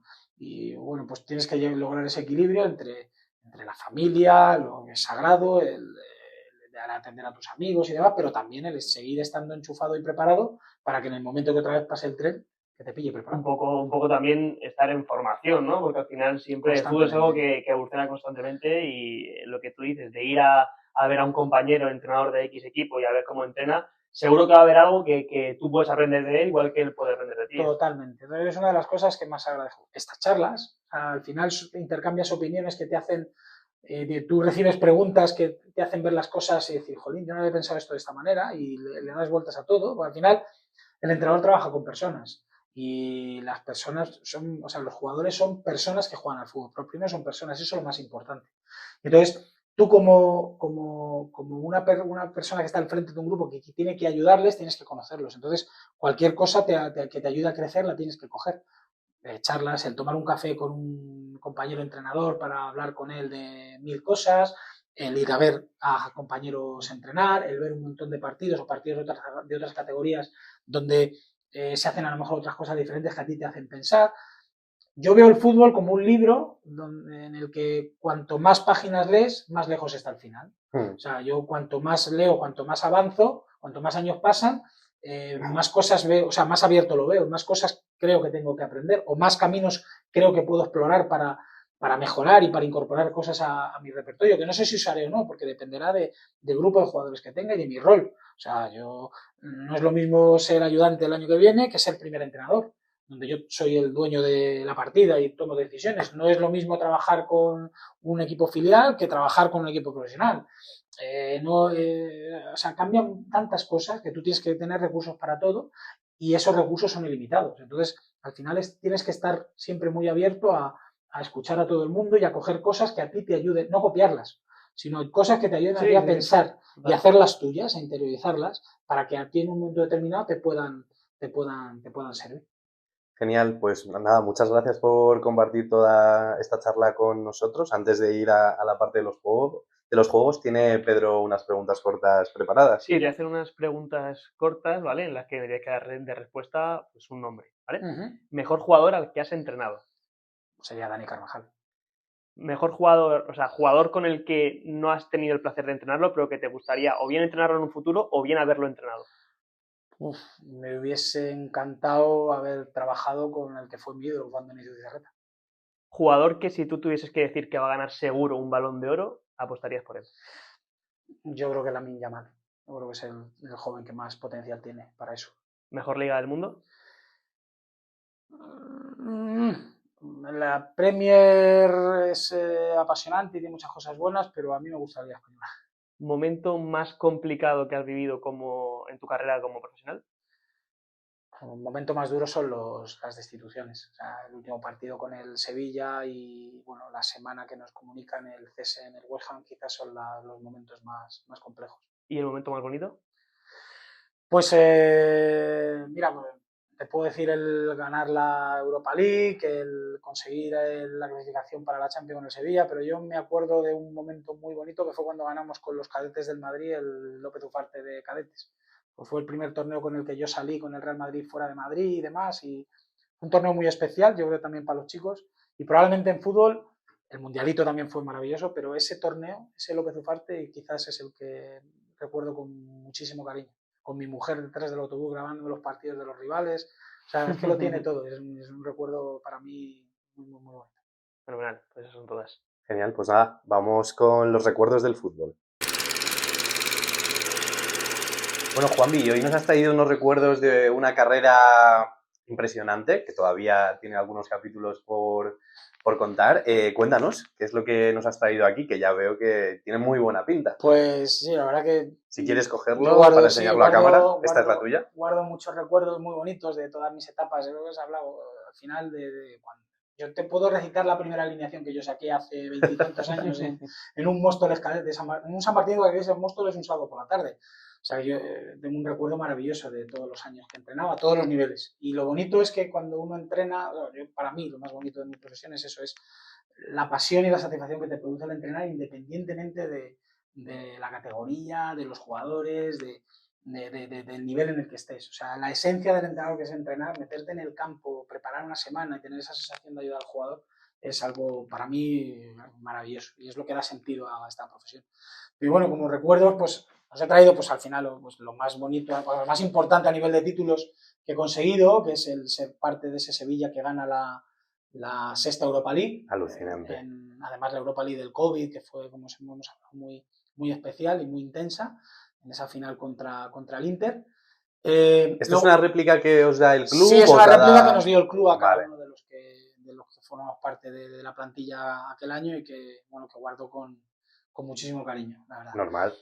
Esta es una de las acreditaciones de cuando juegas un partido de Premier, es la que te dan en Anfield para poder pasar, que nos la dan a todos.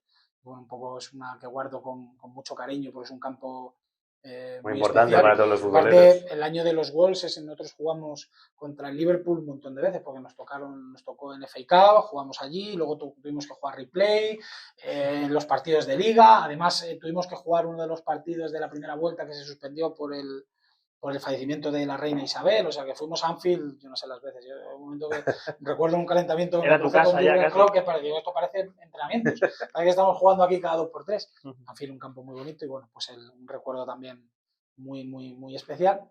Y luego la mochila, que es la mochila con la que yo, bueno, el último año que estuve en el Madrid llevando al Juvenil B, es la mochila con la que yo dirijo el último partido en el Real Madrid, que fue la final del Mundialito en el Estadio Vallecas, que es un campo también muy especial para mí, por los años que estuve en el Rayo y también como jugaba cuando era chaval, en mi época, de poder ir a jugar a Vallecas, que jugar contra el Juvenil o contra el Rayo B era un partido que te hacía sentir mayor. Sí. Y es un campo muy especial y el Rayo es un club muy que llevo yo en mi corazón y muy bonito.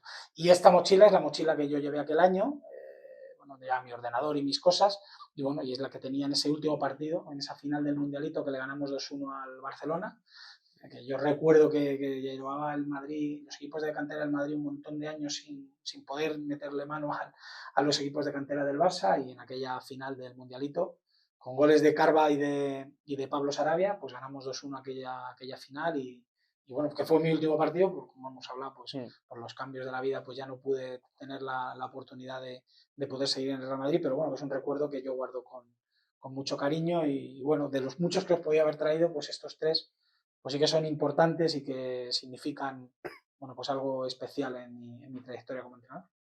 Pues nada, enhorabuena por lo que significan los tres. Muchas gracias, Juanvi. Sí, la verdad que son cosas muy bonitas, al final sobre todo son situaciones de experiencias o cosas que ganas, pero para mí una de las cosas más bonitas es lo que hemos hablado antes. Todos esos niños, pues yo me encuentro con Carva, con Marcos Alonso, con Fran Beltrán, con Gerard Moreno, con Moy Gómez, con Fernando Pacheco, con todos esos chicos que eran niños llenos de sueños, te los encuentras luego en el mundo profesional y les das un abrazo y ves que han conseguido todo eso que ellos querían, pues esa es una de las mayores satisfacciones que uno puede tener, sobre todo cuando eres entrenador de cantera. No ganar mundialito, ganar ligas, ganar tal, porque al final cuando estás en esos equipos tienes acceso a los mejores jugadores y vas a normalmente ganar cosas.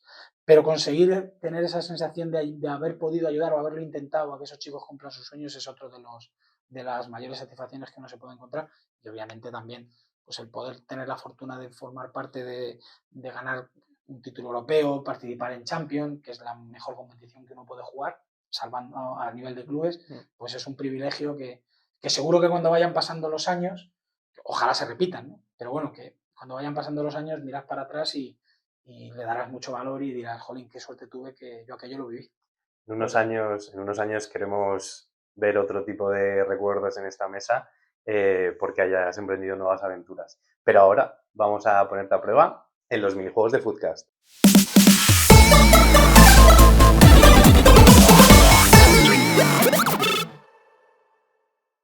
Vale, Juan, y ahora te voy a hacer un juego, ¿vale? Que es, te voy a ir diciendo 2 entrenadores y tú me tienes que decir con cuál te quedarías tú, cuál te gusta más, ¿vale? Empezamos. ¿Fabio Capello o Zinedine Zidane? Zidane. ¿Zidane o Luis Enrique? Zidane. ¿Zidane o Jürgen Klopp? Jürgen Klopp. ¿Jürgen Klopp o Carlo Ancelotti? Jürgen Klopp. ¿Klopp o Guardiola? Guardiola. ¿Guardiola o Luis Aragonés? Guardiola. ¿Guardiola o Unai Emery? Unai es muy bueno. Guardiola. ¿Guardiola o Vicente del Bosque? Guardiola. ¿Guardiola o Juanmi Peinado? Guardiola. Ojalá yo me pareciera un poco a él, pero Guardiola. Fenomenal. Hasta ahí. Genial, pues nada, Vamos con los 11. Sí, vamos a ir ahora con los 11. No sé si ya Juancar te ha avisado, te ha puesto en preaviso. Ya vamos a hacer 2 11, ¿vale? Uno de jugadores por los que tú has tenido en tu vestuario y otro el mejor 11 de la historia para ti. Vale. Yo, el 11 de jugadores con los que yo he trabajado, os voy a dar uno de jugadores con los que he trabajado en cantera que han llegado a fútbol profesional. Voy a obviar en Sevilla, en los Wolves, en hay jugadores de alto nivel que podían estar. Pero sí me gustaría dejar un 11 de chicos con los que yo he tenido la fortuna de coincidir en categorías inferiores y luego han llegado. Entonces, bueno, pues el portero sería Fernando Pacheco, seguramente, el actual portero del Español. No, podría estar allá Daniel Hortolá, que también fue profesional, o Lucho, pero Fernando sería el portero. Dani Carvajal sería el lateral derecho.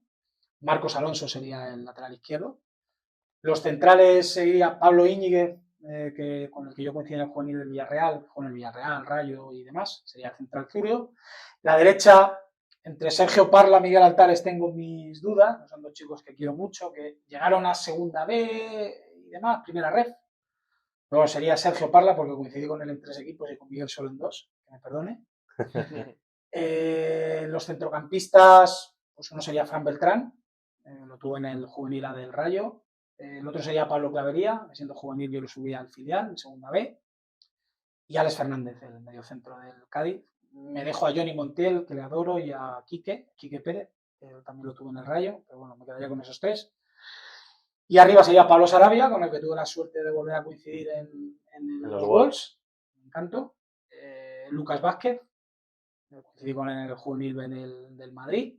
Y el punta sería Gerard Moreno, el delantero del Villarreal, el joven sobrino Fran Sol, pero Gerard es el que más cosas ha conseguido. Sería un poco mi 11 de chicos que lograron conseguir ese sueño. Bueno, 11 sí, tienes ahí un currículum de jugadores a los que has añadido ese granito de arena para... Mucha suerte, además muy buenas personas, mucha suerte, me siento muy afortunada de haber podido coincidir en mi camino con el suyo para ver, y sobre todo haber visto cómo han logrado cumplir esos sueños, para mí muy gratificante. Total. Vale, pues vamos ahora con el que es para ti el mejor 11 de la historia. Pues es complicado, muy buenos, ¿eh? Pero bueno. El portero tiene que ser Andoni Zubizarreta, yo soy aficionado del Athletic Bilbao de niño, y es que ya cuando eres profesional ya esas cosas se te van. Pero bueno, esa esencia me queda y yo he sido portero y fui portero crecí con Zubizarreta y además es un portero que su nivel no se ha hecho justicia con realmente el nivel que él tenía en la época en que él jugó. Hoy él sería el portero. El lateral derecho voy a poner a Carvajal otra vez. Creo que lo que ha logrado a nivel de palmarés, que para mí, con permiso de Cafú, de Dani Alves. Sí, pero está claro que en la pelea está. Yo voy a tirar con Dani. En la izquierda, a mí el lateral izquierdo más llenado ha sido Maldini. Los centrales, por mi forma de entender el juego, serían Piqué y el otro sería Manolo Sánchez. La quinta del buitre, aquel dominio que él tenía de las situaciones, me dejó muchos fuera. Sergio Ramos, pero Fernando Hierro. Pero para mí Sánchez era algo en aquel momento especial. En el medio el 6 sería Guardiola.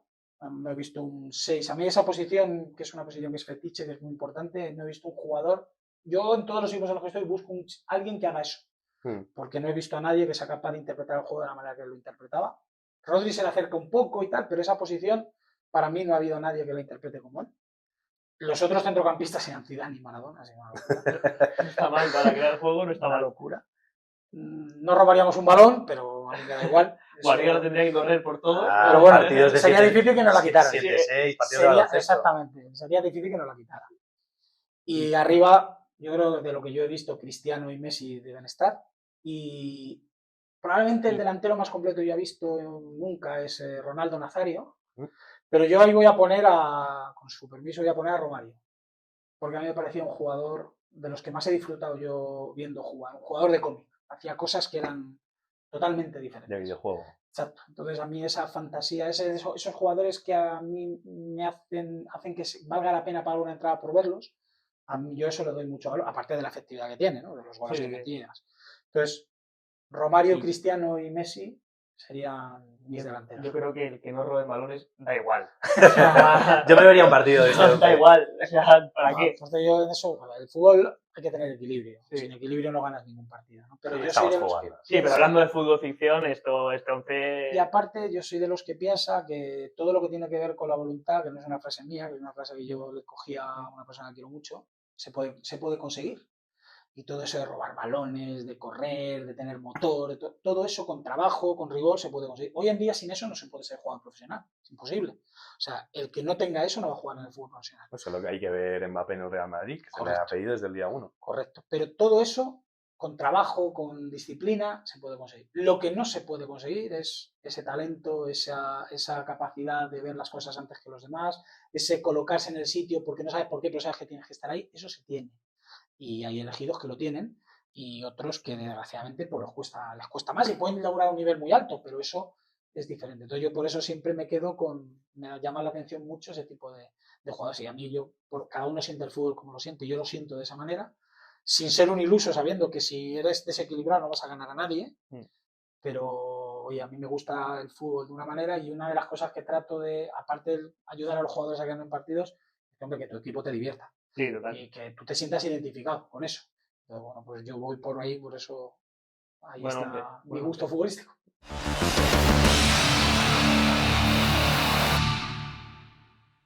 Bueno, pues. Genial, pues vamos con las anécdotas. Sí, vamos con las anécdotas. Ahora lo siguiente sería 3 anécdotas, ¿vale? De esas 3, una tiene que ser verdad y las otras 2 inventadas o que sea de otra persona, o como tú quieras. Bueno, vamos a ver. Pues mira, yo os cuento 3 ya como entrenador. Ya de jugador ya hace tantos días se me olvida.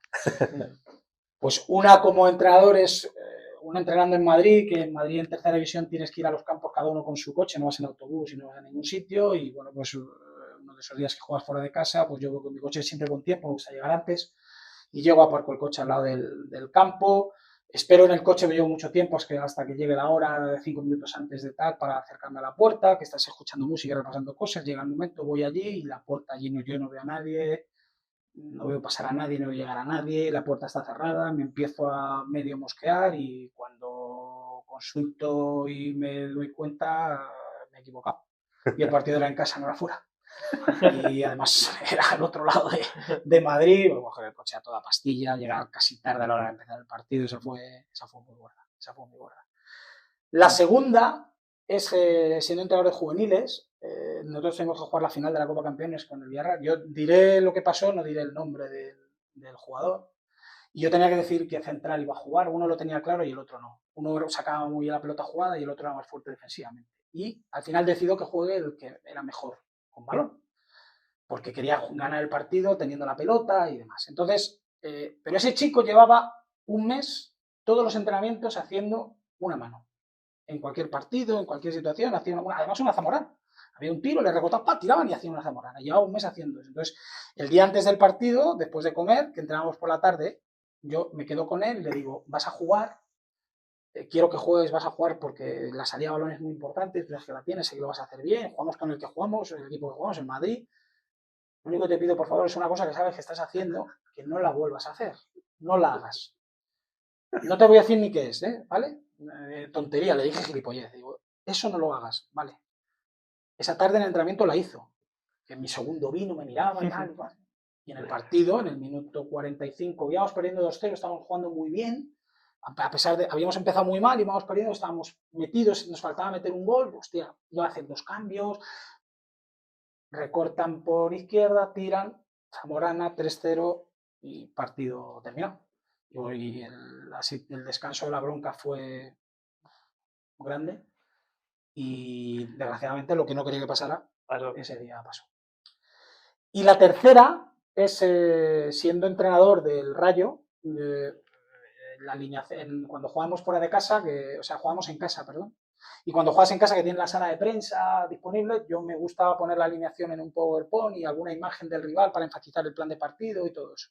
Y eso además lo ponía al final, ponía las imágenes del rival importantes para que nadie desconectara, porque en el momento que dices la alineación, ya todo el mundo, yo quiero que todo el mundo esté metido, ¿no?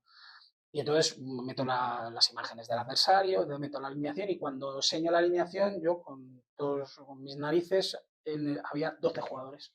Había hecho un 1-4-4-3 con su banquillo. Ganaba seguro. Exactamente.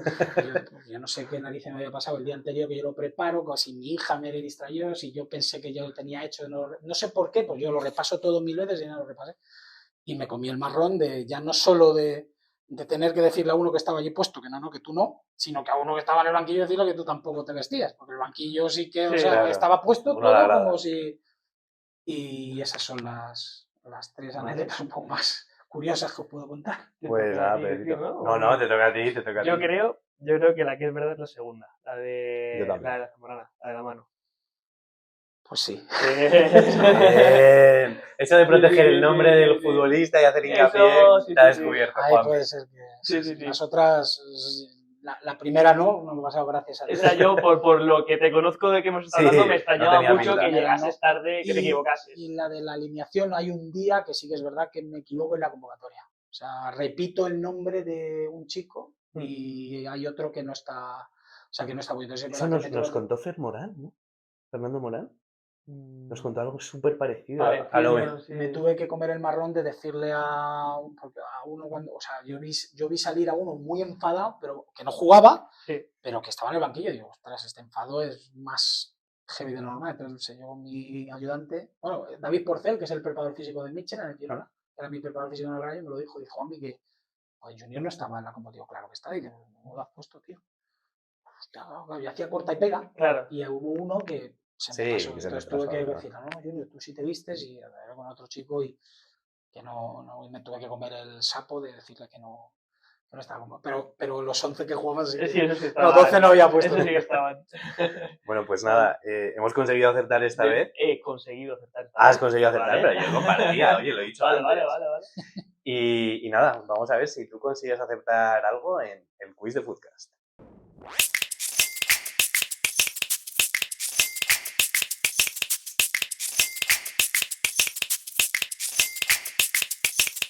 Vale, pues Juanmi, vamos con el quiz de Footcast. Primera pregunta. Bueno, tienes un minuto para responder, ¿vale? 5 entrenadores españoles que hayan entrenado en algún momento en Premier League y no vale Julen Lopetegui. Pues Pep Guardiola, ¿vale? Unai Emery,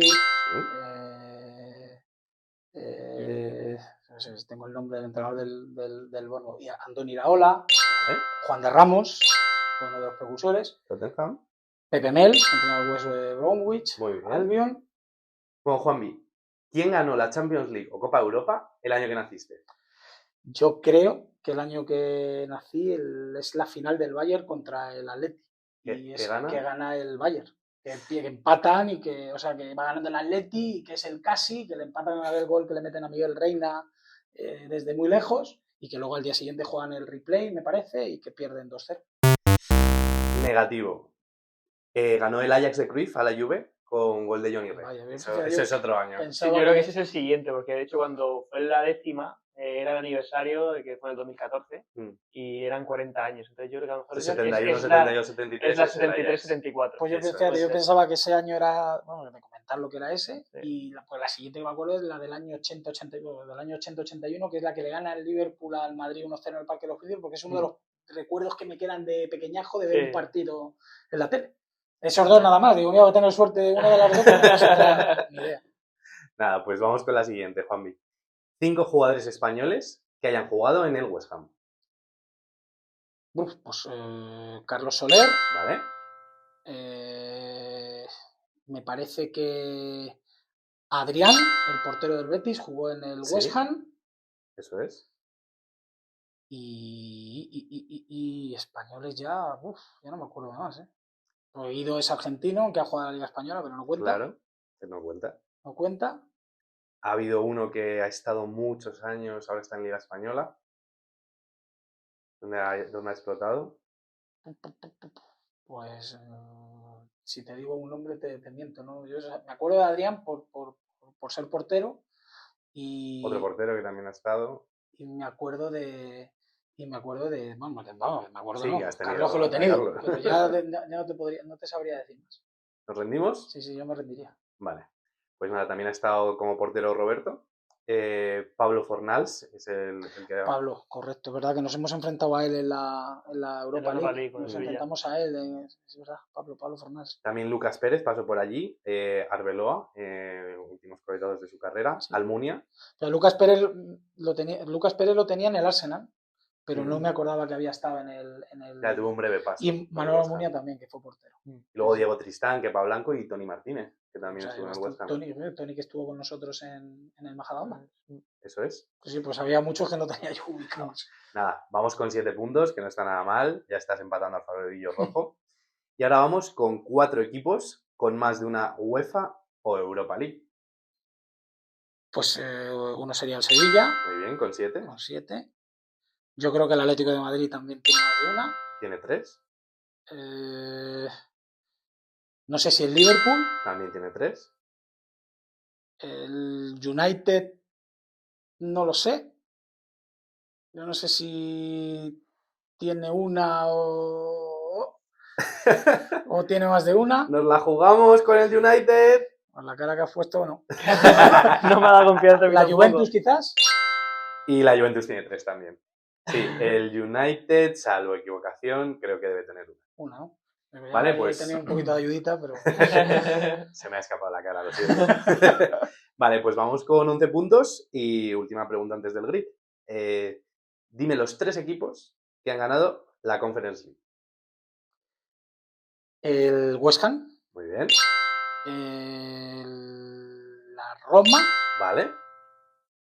Y la Roma gana la primera. El West Ham gana la segunda. Y el otro no me acuerdo. Porque el Villarreal no la gana. Un poco por la banda este título, si te sirve de algo. No es un equipo mítico que pueda aparecer en estas clasificaciones. Merecidísimo, pero no es un habitual. Ya. No, del otro no me acuerdo. ¿Lo dejamos entonces aquí? Sí, ahí me rindo. Olympiacos. Es verdad, sí, el Olympiacos de Mendilibar. Eso es, y nada, nos plantamos en el grid con 13 puntos. Muy bien. Nada mal. Bueno, y ahora vamos a... No he descendido, ¿no? No has descendido. De hecho, todavía te quedan 9 puntos por ganar en el grid de Footcast.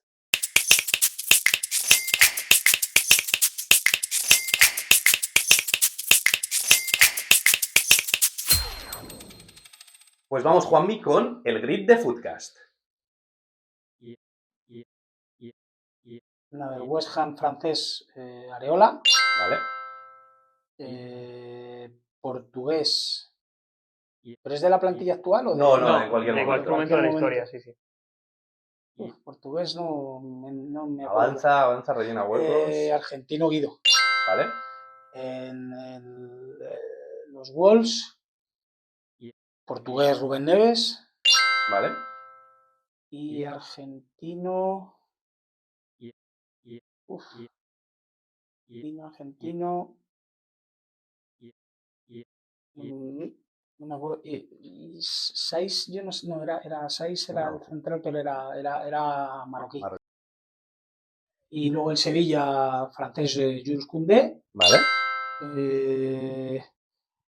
Argentino, Ever Banega. Vale.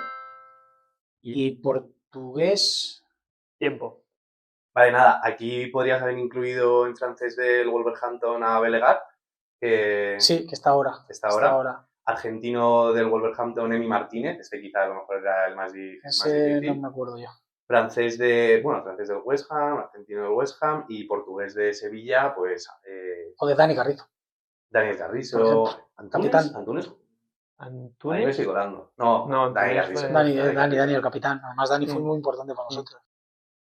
Nada, bueno, es esto de enfrentarse La a- presión de Eso Pues es. Dani, sí, o sea, nosotros empezamos con Dani, Sergi Gómez, Koundé y Diego Carlos. Diego Carlos, Jules lo tenía claro que jugaba, pero entre Jules y Dani tenía muchas dudas y al final empieza jugando Dani. Y Dani es muy importante para que Jules en esos meses se adapte. Y él se adapta al ritmo y demás. De hecho, el primer partido que juega Jules es en Eibar, que lía la traca del mundo mundial. Pierde un balón y hace una falta y nos mete en gol, hace un penalti, es una locura. Pero luego juega contra la Real, lo hace de maravilla y ya sigue jugando y ya... Y Dani se va en enero a Arabia, no a Arabia, a China. Se va a China, que le pilla el COVID en China, y ya Jules sigue jugando y... Pareja mítica con Diego Carlos. Con Diego Carlos, una pareja, unos centrales grandes pequeños.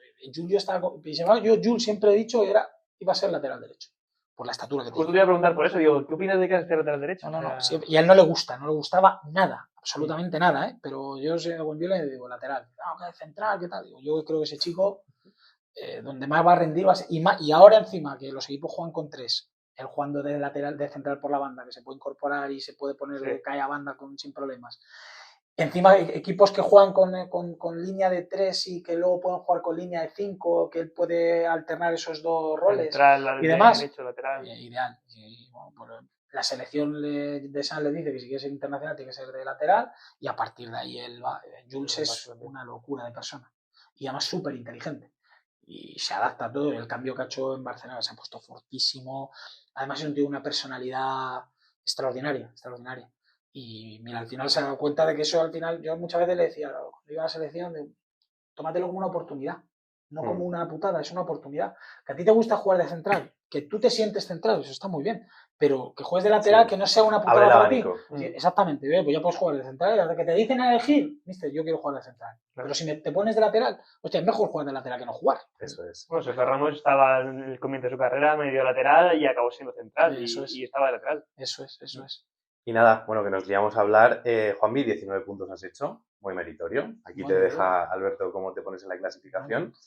Y nada, la verdad es que nos podríamos tirar aquí mucho tiempo hablando, pero lo has dicho, la familia es lo primero, tienes 3 hijos, una mujer en casa y queremos que vuelvas con ellos. Pero muchísimas gracias por venir aquí, la verdad es que ha sido una charla enriquecedora. Muchísimas gracias, la verdad, da gusto hablar con gente que se nota que vive el fútbol y que entiende de fútbol. Un clinic total. Sí. Muchísimas gracias. Pues ha sido un placer, he pasado un rato fantástico igual, te pones a hablar de fútbol y estás a gusto y te puedes tirar horas y horas. Total. Pero la verdad que pasé un rato fantástico y nada, pues muy agradecido por la invitación y desearos toda la suerte porque la verdad que el podcast es muy, muy bonito de escuchar y seguro que la vais a tener. Muchas gracias, Juanvi. Estamos atentos también para la próxima aventura. Perfecto, muchas gracias.